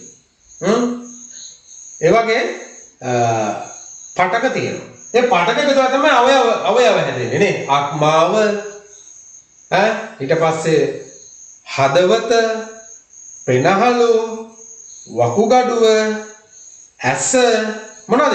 අවයව. ඒ අවයව. එතකොට ඒ අවයව ඒ පටක වලට විශේෂිත වූ සෛල තියෙනවා පුතා. හරි? ඒ අවයව හැදෙන්නේ විශේෂිත වූ පටක වලින්. නේ? දැන් මගේ දිවේ තියෙන සෛල නෙමෙයි තියෙන්නේ මේ හැමේ. නේ? දිවේ තියෙන සෛල වලින් දිවේ තියෙන සෛල යම්කිසි කාර්යයක් කිරීම සඳහා ඒගොල්ලෝ හැඩ ගැහිලා තියෙන්නේ. මොකටද? රස හඳුනා ගැනීමට. හරි? එතකොට නහය ඇතුලේ තියෙන සෛල මොකටද හැඩ ගැහිලා තියෙන්නේ? ගන්ධය හඳුනා ගැනීමට එයාලා හැඩ ගැහිලා තියෙනවා. යම්කිසි විශේෂිත කාර්යයක් කිරීමට. හරි කියන්නේ පටක තුල තමයි හැදෙන්නේ. ඇසේ තියෙන සෛල නෙවෙයි පුතා දැන් මගේ මේ හැම තියෙන්නේ නේ. ඇසේ තියෙන සෛල හැඩ ගැහිලා තියෙන මොකටද? පෙනීම ලබා ගන්න. පෙනීම ලබා ගන්න. හරි? ඒ වගේ තමයි. එතකොට මගේ ආහාර ජීර්ණ පද්ධතියේ තියෙන සෛල හැඩ ගැහිලා තියෙන්නේ ආහාර අවශෝෂණය කරගන්න. හරි? එතකොට ඒ දේවල් එකතු වෙලා තමයි ආහාර ජීර්ණ පද්ධතිය හැදෙන්නේ. දැන් ආහාර ජීර්ණ පද්ධතියේ තියෙන අවයව මොනවද? ආමාශය තියෙනවා නේද? කුඩා ආන්ත්‍රය තියෙනවා, මහා ආන්ත්‍රය තියෙනවා නේද? අන්න ශෝතය තියෙනවා. අනේ අවයව. ඒ අවයව එකතු කරලා තමයි පද්ධතිය දෙන්නේ. ඒතර පද්ධති ටික තමයි මම ගත්තොත් එහෙම නේ. සම. ඊළඟට ආහාර ජීර්ණ පද්ධතිය. ස්නායු පද්ධතිය. පේශී පද්ධතිය. ඇටසැකිලි පද්ධතිය. හරි? ඔන්න ඔක්කොම එකට එකතු වෙලා තමයි සමස්ත ජීවිය හැදෙන්නේ. දැන් පැහැදිලිද? right? එතකොට අපේ ශරීරය තුල විවිධ පද්ධති තියෙනවා. ඒ පද්ධති හැම එකක්ම එකතු වෙලා තමයි සමස්ත ජීවාව හැදෙන්නේ. ඇටසැකිලි පද්ධතිය, ඊට පස්සේ ආහාර ජීර්ණ පද්ධතිය, පෙනහළු නේද? පෙනහළු නේ මොකද කියන්නේ? ශෝෂණ පද්ධතිය, හරි ඒ වගේ ගොඩාක් පද්ධති තියෙනවා. අපි ඔය ඉස්සරහට ඉගෙන ගන්න. හරි. ඊළඟ යන මාතෘකාව සෛලය. දැන් මේකේ කුඩාම එක ගැන දැන් කතා කරමු සෛලය. මාතෘකාව ලියා ගන්න සෛලය. හරි. දැන් මම ඔයාලට ඕනනම් ආයෙ පාරක් පෙන්නන්නම් අර සෛලය. පොඩ්ඩක් ඉන්නකො බලන්න. මේක වීඩියෝ එකට ඇඩ් කරගන්න ඕන පුතාලා මේකේ තියෙනවා පොඩ්ඩක් අයින් කරන්න ඕන.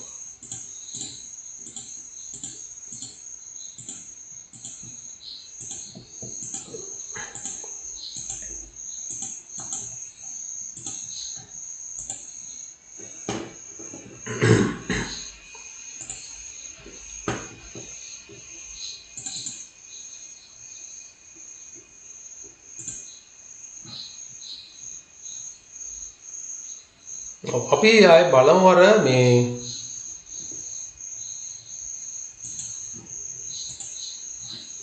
මම එක වීඩියෝ එකක් පෙන්නන්නම්.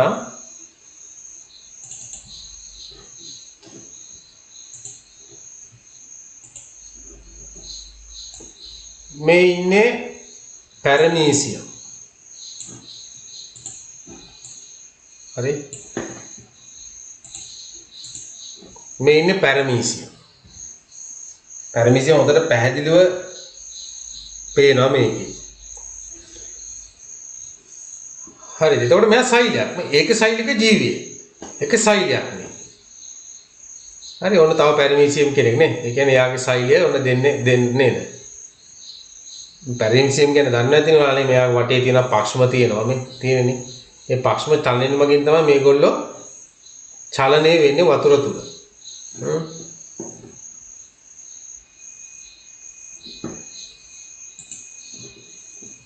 පැරමීසියම් බල තව එකක් පෙන්නන්න.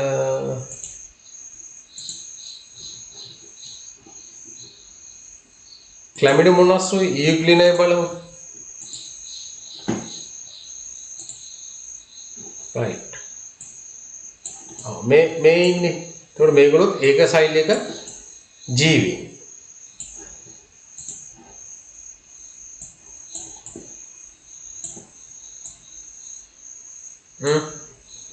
ඔය රවුන්ඩ් වගේ තියෙන ක්ලැමිඩියමොනස්. ඔය අස්සෙන් යන්නේ කවුද? ඉයුග්ලිනා. මේගොල්ලෝ ප්‍රභා සංශ්ලේෂණය කරන්න පුළුවන් ශුද්ධ ජීවි. ඒතකොට මේගොල්ලොත් ඔය එක සෛලයකින් තමයි හැදලා තියෙන්නේ. තනි සෛල.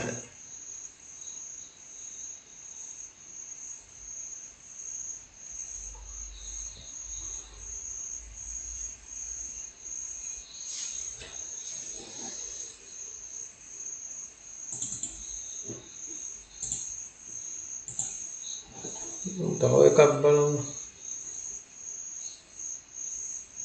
ඇමීබා.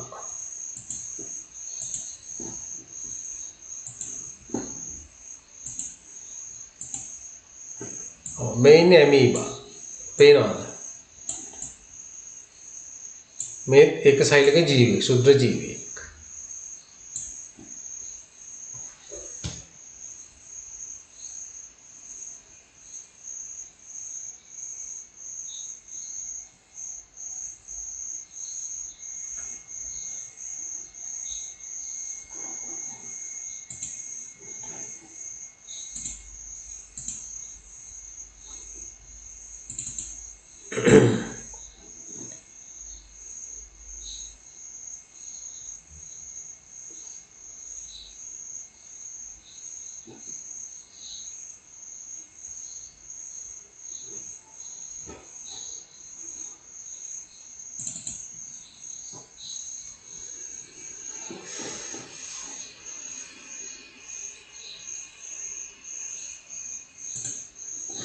Right.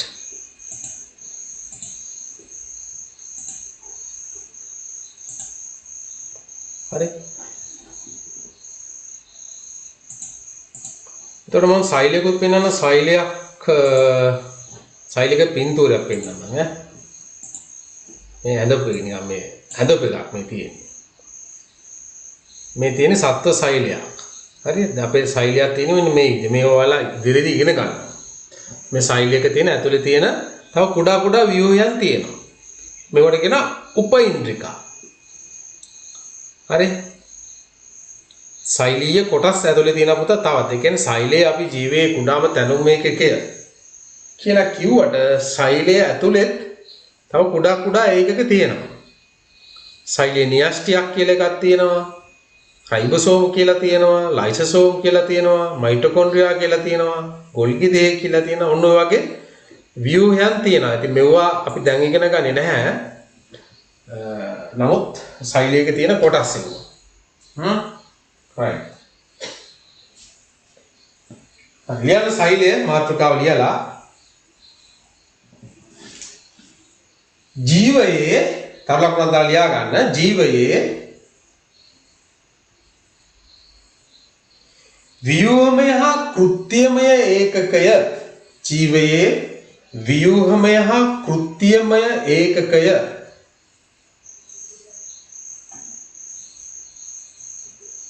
ජීවයේ ව්‍යුහමය හා කෘත්‍යමය ඒකකය.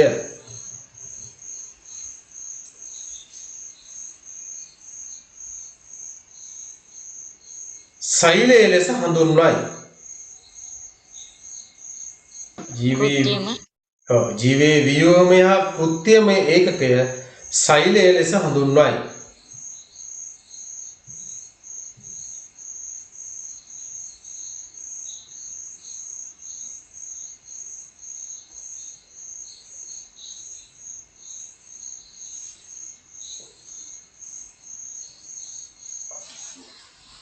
ව්‍යුහමය කෘත්‍යමය.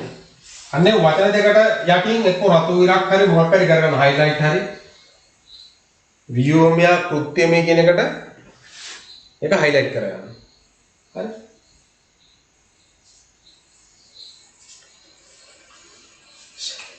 ඊළඟ යටින් යන තර ලකුණක් දාලා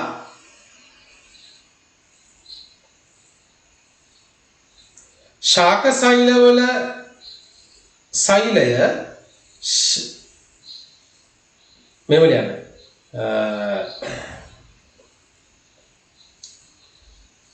ශාකවල සෛලය ශාක සෛල ලෙසද ශාකවල සෛලය ශාක සෛල ලෙසද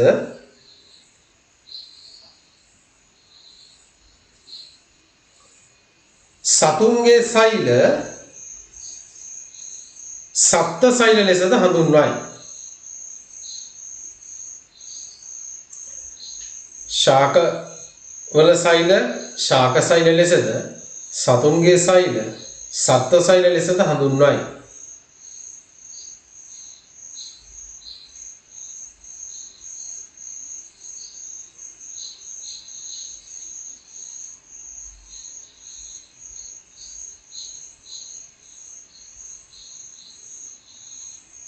හරි. ඊළඟ කරුණ ලියා ගන්න.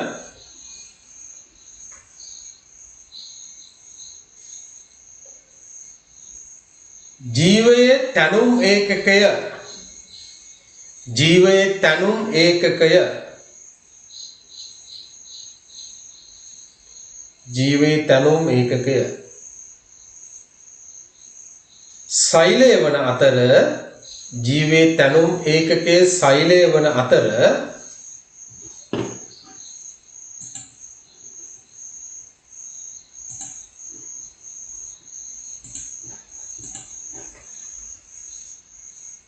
ජීවයේ තනුම් ඒකකයේ සෛලය වන අතර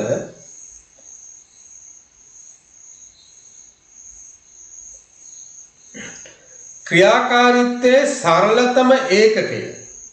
ක්‍රියාකාරීත්වයේ සරලතම ඒකකය. ක්‍රියාකාරීත්වයේ සරලතම ඒකකයද සෛලය වේ. හරි.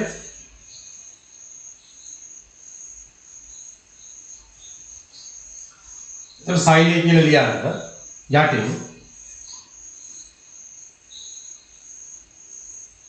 තනුම් ඒකකය. ක්‍රියාකාරීත්වයේ සරලතම ඒකකයේද සෛලය වේ.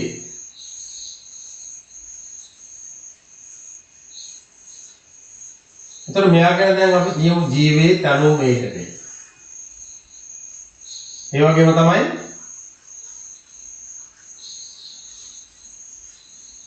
ක්‍රියාකාරීත්වයේ සරලතම ඒකකය නේ. ක්‍රියාකාරීත්වයේ සරලතම ඒකකය.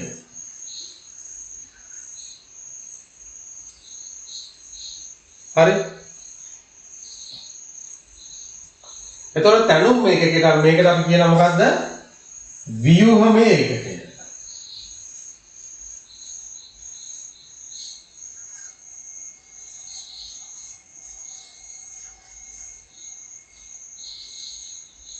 මෙයා කෘත්‍යමය ඒකකය.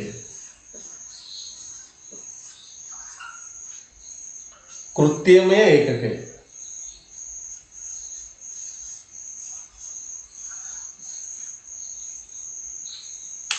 හරි. ව්‍යුහමය ඒකකය ඒ වගේම කෘත්‍යමය ඒකකය.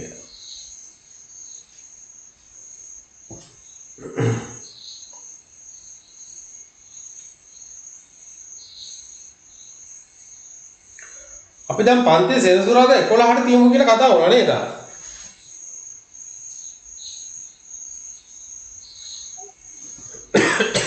හබුදා. ඔව් සර්. ඔව් සර්. 11ට ගැටලුවක් නැහැ නේ මොනන්නේ? ඒ 11ම 8 වගේ දාන්න බැරිද? අනිත් අය මොකද කියන්නේ? ගැටලුවක් නැහැ නේ? මම දැන් මෙහෙමයි පුතා දැන් පන්ති වෙනස් ඈ මොකද එක වෙලාවක් ඉන්න ඕන නැත්නම් සැරිසැරේ වෙලා 11ට දාමු. අයි මොකද්ද ගැටලුව? මට අවුලක් නෑ සර්. ආ කවුද? ඉමේෂා නේද? ඔව් සර් මට ඒ වෙලාවට ක්ලාස් එකක් නෑ. ඒ කියන්නේ ඉවර වෙන්නේ 11යි කාලට. 11යි කාලට. හරි එනේ 11යි 30ට තියමුකෝ ඈ. ආයෙ විනාශ කරන්න බෑ. හරි? හරි සර්.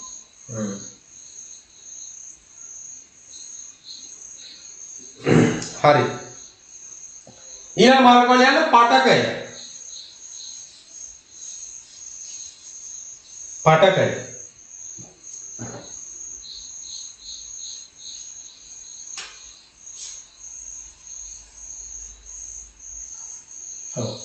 පටකය කියන්නේ මොකද්ද? එයා ඇවිල්ලා යම්කිසි දැන් අර සෛල එකතු වෙලා තමයි පටක හැදෙන්නේ. තේරෙනවද? සෛල එකතු වෙලා තමයි පටක හැදෙන්නේ. බෝඩ් එකේ තිබ්බක ලියා ගන්න ඕනද? එපා මොනවද ලියා ගන්න එපා. පටකය කියලා විතරක් ලියා ගන්න. පටකය. නෑ සර් ඉස්සෙල්ලා ලියපුවා. අයි ලියාගත්තේ නැද්ද ඒක? ඔව් මම ලියාගන්න කියලා කිව්වනේ. ඒක ලියාගන්න. මොකද්ද මම දුන්නේ?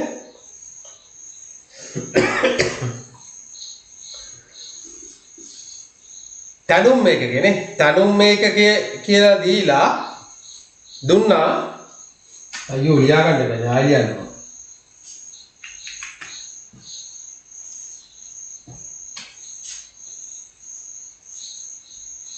ඕනේ නෑ සර්. සෛලය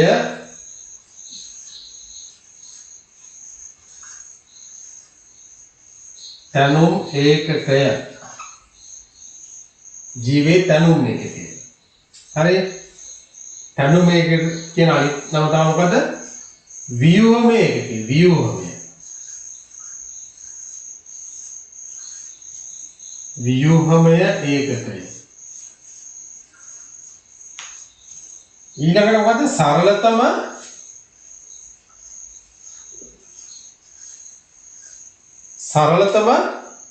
මොකද්ද? ක්‍රියාකාරී ඒකකය.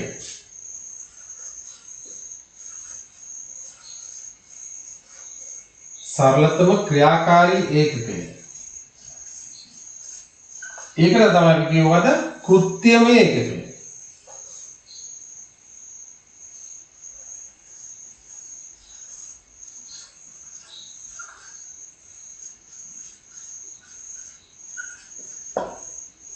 හරි ඔක ලියා ගන්න.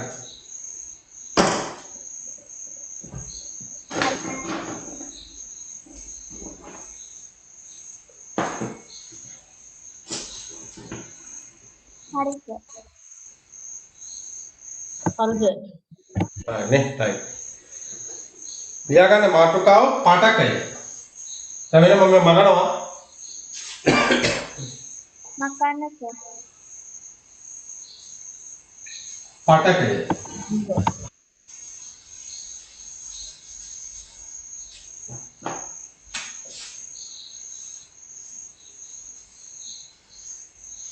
එතකොට පුතාලා දැන් මේ පටකය හැදිලා තියෙන්නේ සෛල එකට එකතු වෙලා නේ.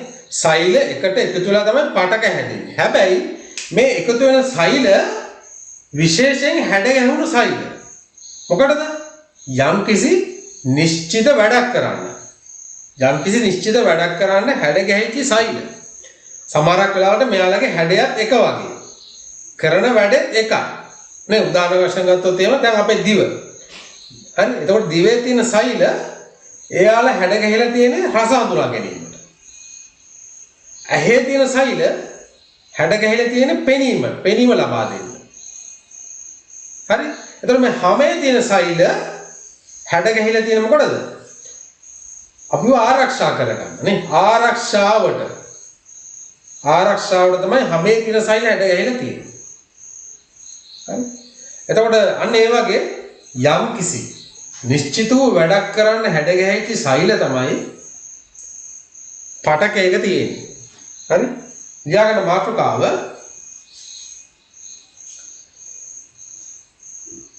පටකය කියලා ලියාගත්තා නේ. තව ලකුණක් දාලා ලියා ගන්න. යම් නිශ්චිත වූ කාර්යයක්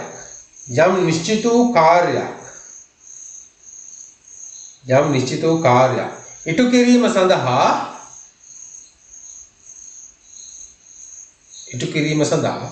සෛල සමූහයක් ඒක රාශී වී යම් නිශ්චිත වූ කාර්යයක් ඉටු කිරීම සඳහා සෛල සමූහයක් ඒක රාශී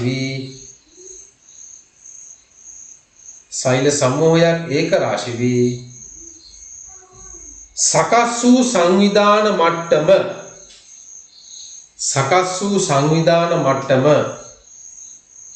සෛල සමූහයක් යම් නිශ්චිත වූ කාර්යයක් ඉටු කිරීම සඳහා සෛල සමූහයක් ඒක රාශී වී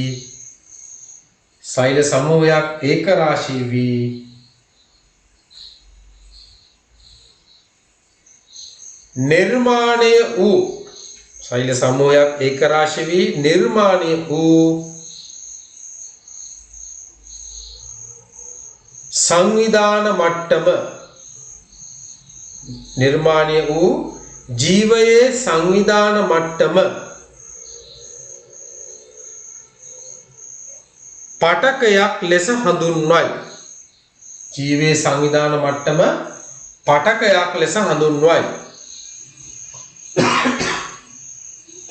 හරි?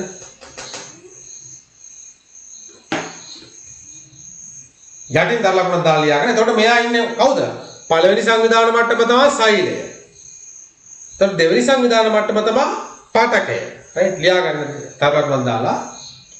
ජීවයේ දෙවන සංවිධාන මට්ටම පටකයයි.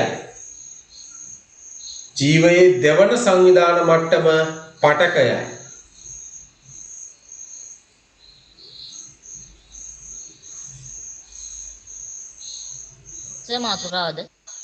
නෑ. ඊළඟ කරුණ. ජීවයේ දෙවන සංවිධාන මට්ටම පටකයයි. මොනවද තියෙන උදාහරණ?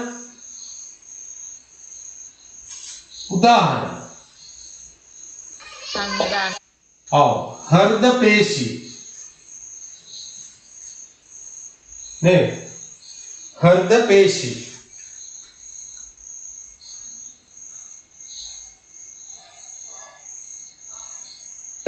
ඊට පස්සේ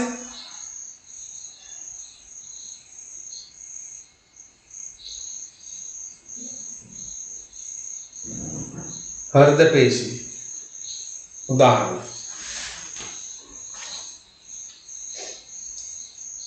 රුධිර පාටකයනේ රුධිර පාටකය අපේ ලේ ගත්තොත් එහෙම රුධිර පාටකය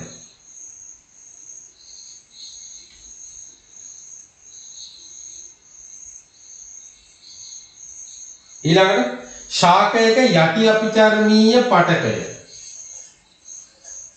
ශාකයක ඕන ලියන්න පුළුවන් උඩු අපිචර්මීය පටකය කියලා ලියන්න පුළුවන්. උඩු අපිචර්මීය පටකය.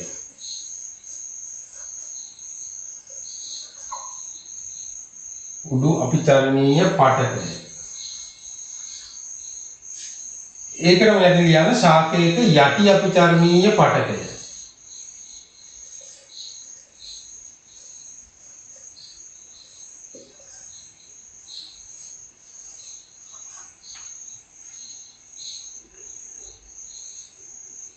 උදාහරණ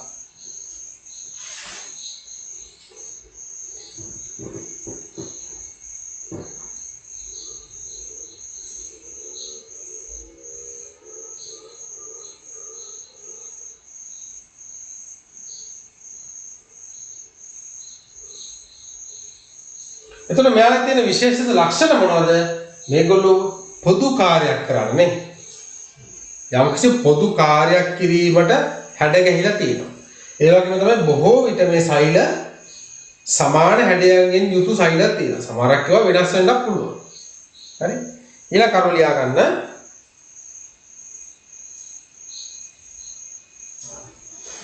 පටක තුල ඇති සෛල නැත්නම් පටක සෛල කියලා කියන්නේ. පටක සෛල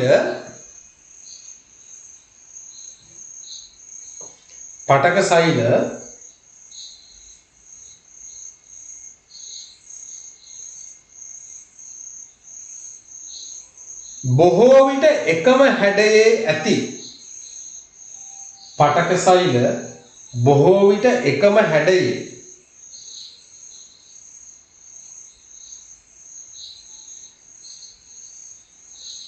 පටක සෛල බොහෝ විට එකම හැඩයේ ඇති සෛලවන අතර එකම හැඩයේ ඇති සෛලවන අතර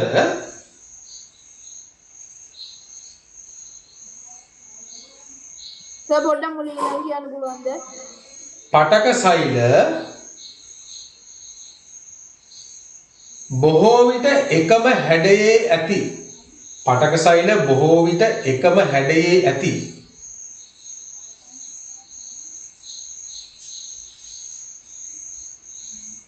සෛලවන අතර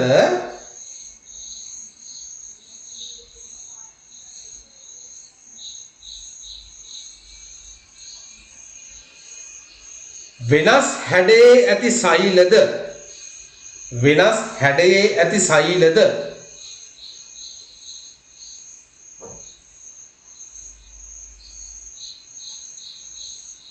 ඒ තුල තිබිය හැක වෙනස් හැඩයේ ඇති සෛලද ඒ තුල තිබිය හැක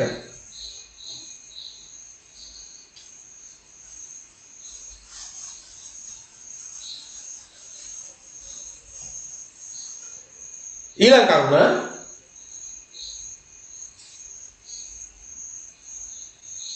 කරුණ වෙනස් හැඩයේ ඇති සෛලද ඒ තුල තිබිය හැක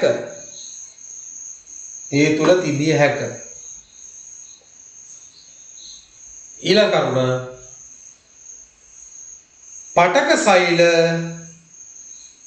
පටක සෛල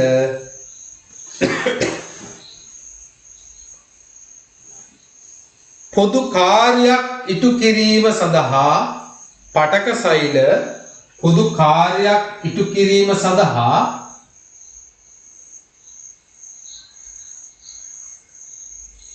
පටක සෛල පොදු කාර්යයක් ඉටු කිරීම සඳහා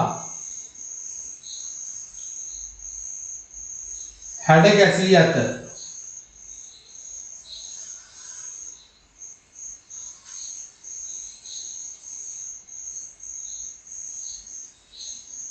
කිරීම සඳහා හැඩ ගැසී ඇත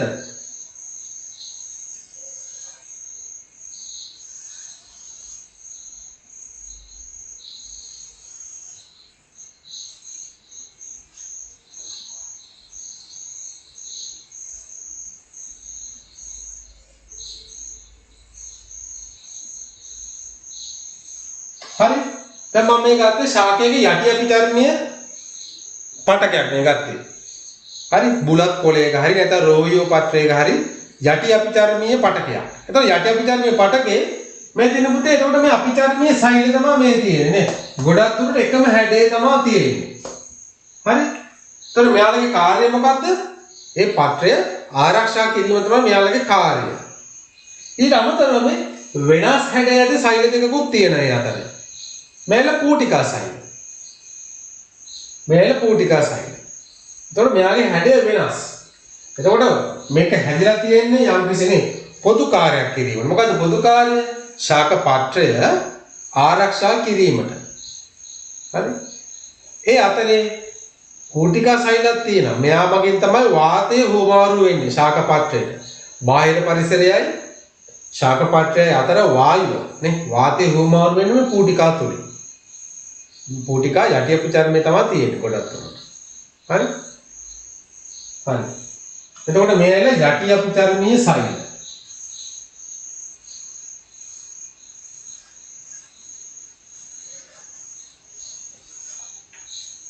මේක ඇඳ ගන්නකො. යටින් කියන්න ශාක පත්‍රයක යටි අභිචර්මීය පටකයක්. හරි? ශාක පත්‍රයක යටි අභිචර්මීය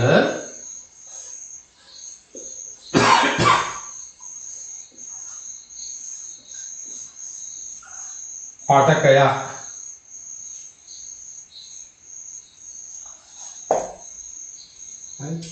එතකොට මේ තියෙන මොනවද? පූටිකා සෛල.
හරිද? ඉවරද දැන්?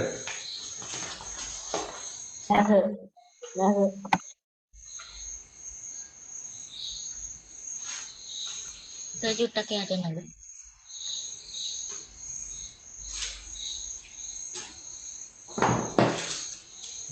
බෝඩ් එක හොඳට පේනව නේද? ඔව් සර්. ඉවරද අනිත් අය? කවුද? කවිදු? කවිදු ඉවරද? ඉවරයි සර්. මිනෝලි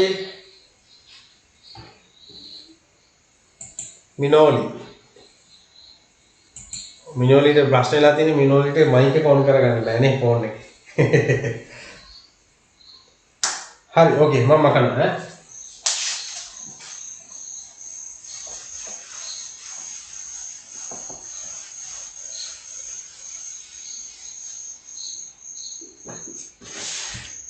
හරි.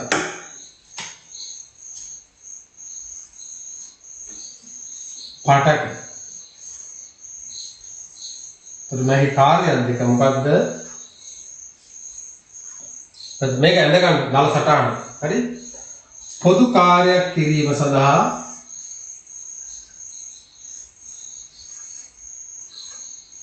පොදු කාර්යයක් නේ පොදු කාර්ය ඉටු කිරීම සඳහා කාර්යයක්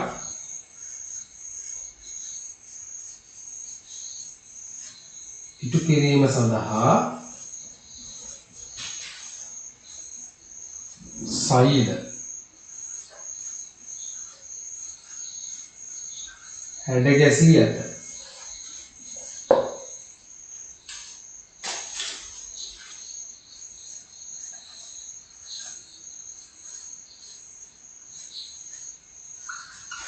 එතන බොහෝ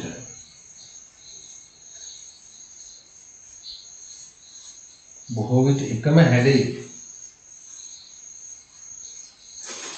සෛල ඇත.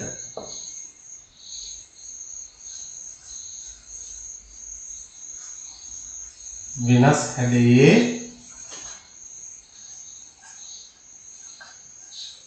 සෛලද ඇත.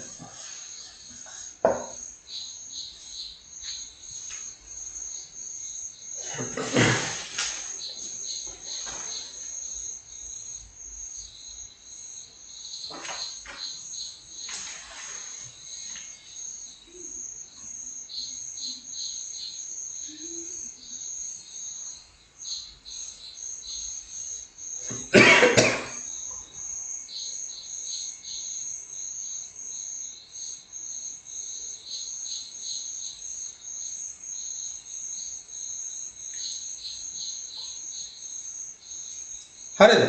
හරිද? right. හරිද?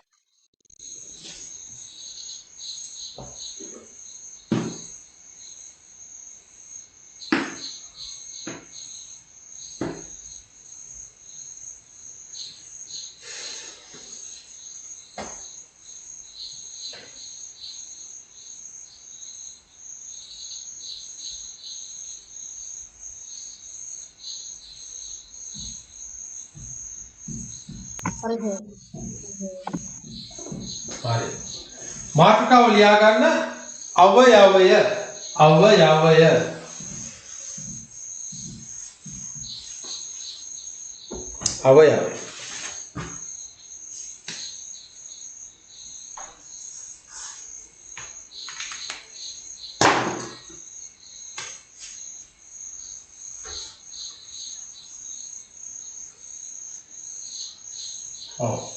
අවයවය කියන්නේ මොකද්ද?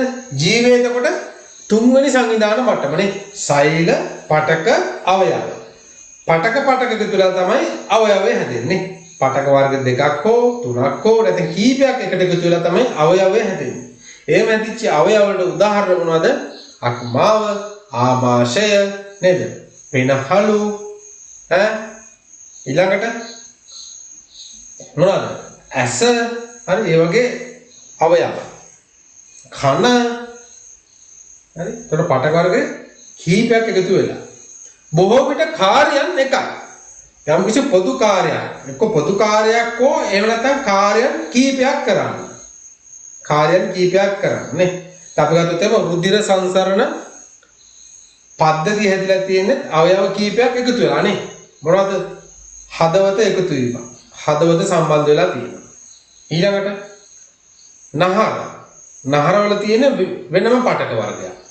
නහරවල තියෙන වෙනම පටක වර්ගයක්. රුධිරය.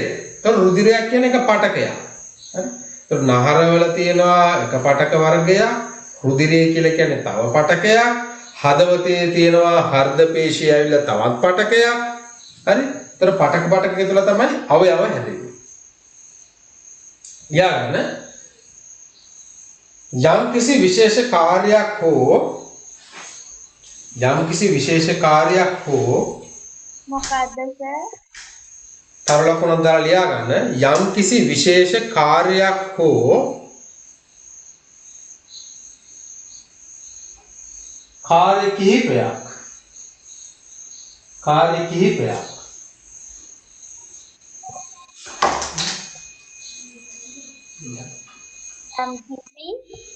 යම් කිසි විශේෂ කාර්යයක් හෝ කාර්ය කිහිපයක්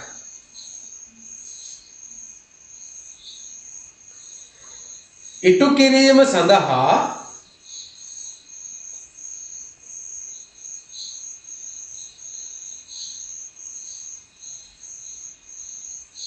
ඉටු කිරීම සඳහා පටක කිහිපයක් එකතු වී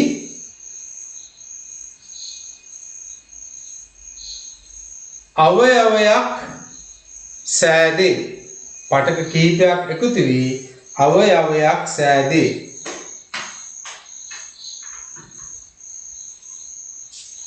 උදාහරණ පටක කිහිපයක් එකතු වී අවයවය සෑදේ. පටක කිහිපයක් එකතු වී අවයවය සෑදේ. ඔව්. උදාහරණ තමයි ආමාශය.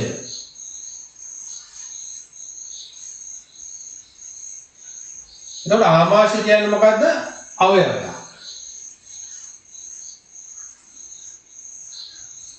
ආමාශය කියන්නේ අවයවයක්. හැබැයි මෙය හැදෙන්නේ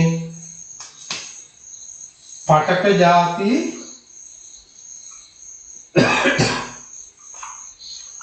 තුනක් එකතු වෙලා තමයි හැදිලා තියෙන්නේ නේද? මොනවද?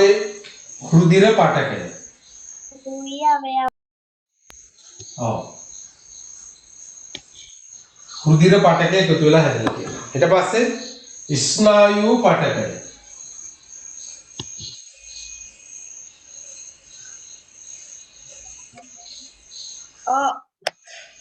ඊළඟට පේශී පටකය.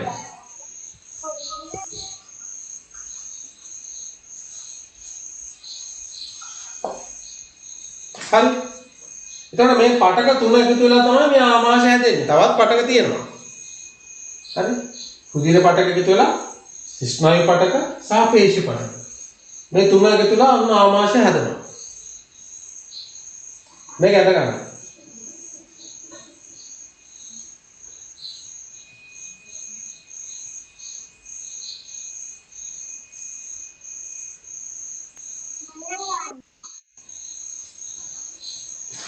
ලියා ගන්න ඕනද? ඔව් ඒක ඇද ගන්න.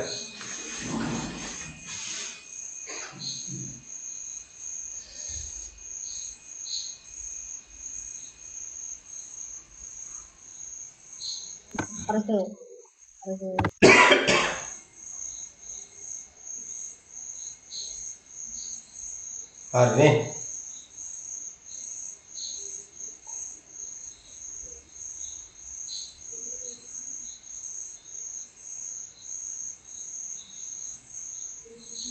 right. එතන මේකේ තියෙන වලගේ ක්‍රියාකාරකමක් 12/4. හරි 12/4 තියෙන ක්‍රියාකාරකම මේකෙන් අපි කරන්නේ මොකද්ද? කඳ විනිවිද පෙනෙන කුඩා ශාකයක් නේ. කඳ විනිවිද පෙනෙන කුඩා ශාකයක්. ඔය කූඩලු ශාක කූඩලු වල දැකලාද නේ? කූඩලු නිකන් මේ පොඩ්ඩක් අර අපිට ඇතුලේ පොඩ්ඩක් පේනවා නේ විනිවිද පේනවා.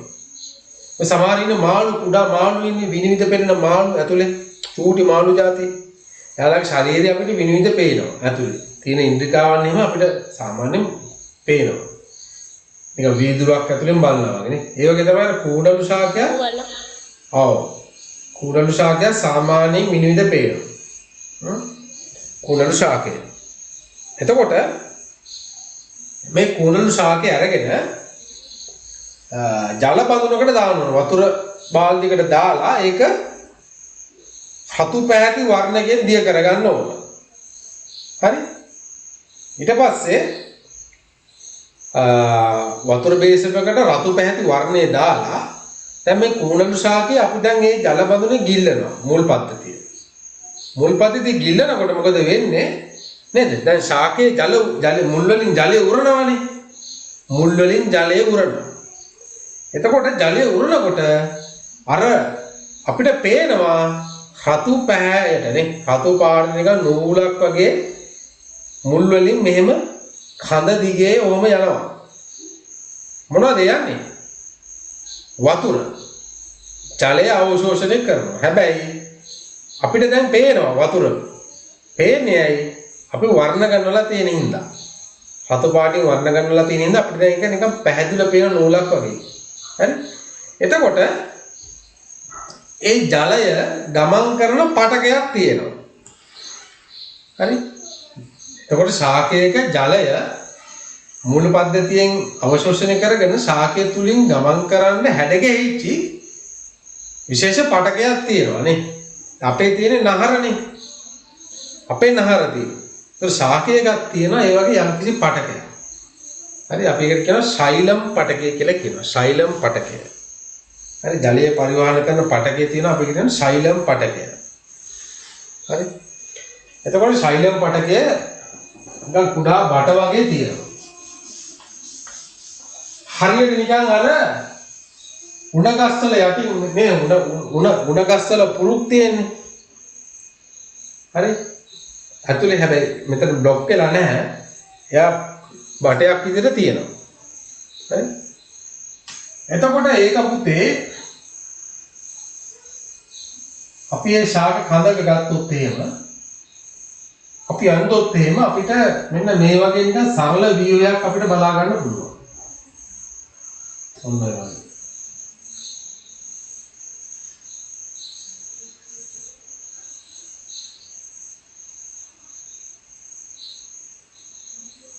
හරි. එතකොට මේක ඇතුලේ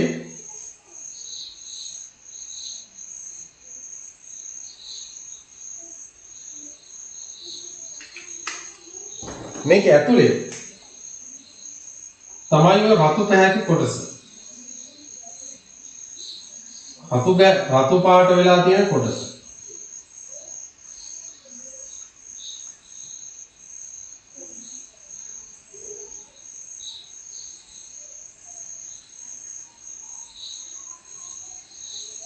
හරි දැන් මේ සෛලය. මම මේ රතු පාට කරේ සෛලය. එතකොට මේ සෛල නිකන් මේක බටයක් වගේ තමයි තියෙන්නේ. කුඩා නල වගේ තමයි සෛලම් පටක. සෛල එකට ඉතලා මේ වගේ බටයක් හදනවා. එතකොට මේ සෛලමේ තුල තියෙන සෛලම් සෛල. මේ සෛලමේ තුල තියෙන සෛලම් සෛල. සෛල.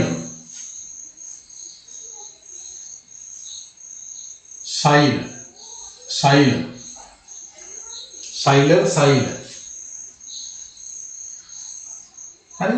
එතකොට මේ සෛල තමයි දැන් මේ වර්ණ ගැන්වෙලා තියෙන්නේ. ඒ තුලින් දැන් රතු පාටින් අර ජලය ගමන් කරනවා. එතකොට මේ සෛල එක කාර්යයක් කිරීමට පොදු කාර්යයක් කිරීමට තමයි හැඩ ගැහිලා තියෙන්නේ. මොකද්ද පොදු කාර්යය? ජලය අවශෝෂණය කරගෙන ශාකය තුල බෙදා හැරීම තමයි යාගේ කාර්යය. හරි. ඒ වගේම තමයි තවත් එළියෙන් තියෙනවා පටකයක් ෆ්ලෝයම් කියලා එකකුත් තියෙනවා. ෆ්ලෝයම් පටකයක්.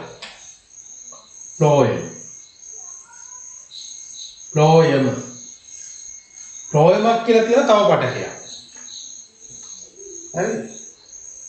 එයා මොකද කරන්නේ? එයා ශාකයේ නිපදවන ආහාර අනෙක් තැන් වලට බෙදා හැරීම තමයි එයා කරන්නේ ෆ්ලෝයම්. එයාගේ කාර්යය. හරි. එයාගේ ආහාර නිපදවන ඒවා තමයි ගෙඩි වලට එම ගිහිල්ලා ගබඩා කරවන්නේ. අන්න ඒ වගේ විශේෂිත ශාක තුලත් විවිධාකාර වූ පටක වර්ග තියෙනවා. අපේ ශරීරයේ වගේ තමයි සෛල මේ ශාක තුල විවිධාකාර කෘත්‍යයන් කිරීම සඳහා හැඩගැහිච්ච පටක තියෙනවා. හරි. එතකොට ශාකයක ජලය පරිවහනය කරන්නේ කවුද? මතක තියාගන්න. ජලය පරිවහනය කරන්නේ සෛලම් පටකය. ජලය පරිවහනය කරන්නේ සෛලම් පටකය. සෛලම් පටකය.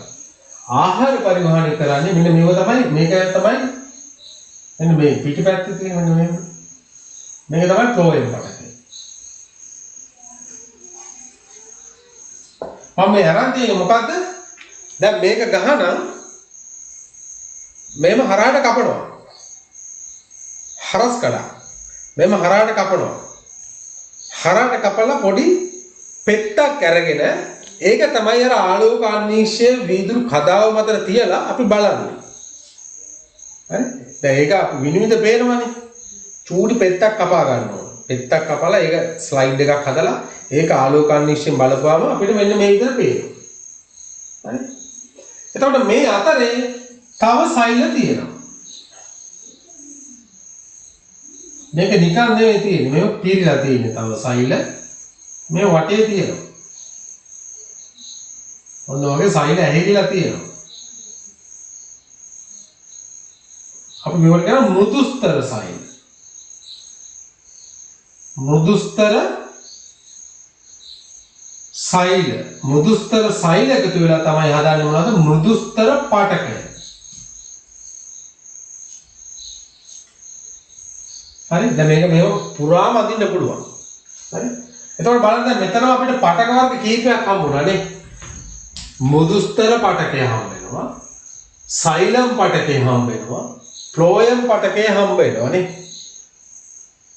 ඊට අමතරව පිටපැත්තේ තියෙනවා තවත් පටක සෛල තියෙනවා. ගහේ ආරක්ෂාවට.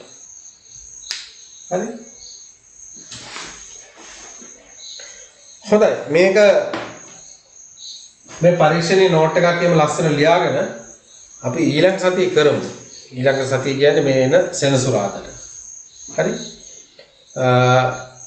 පුතාලා එහෙමනම් මේ මම එහෙම අදට පන්තිය නවත්තනවා.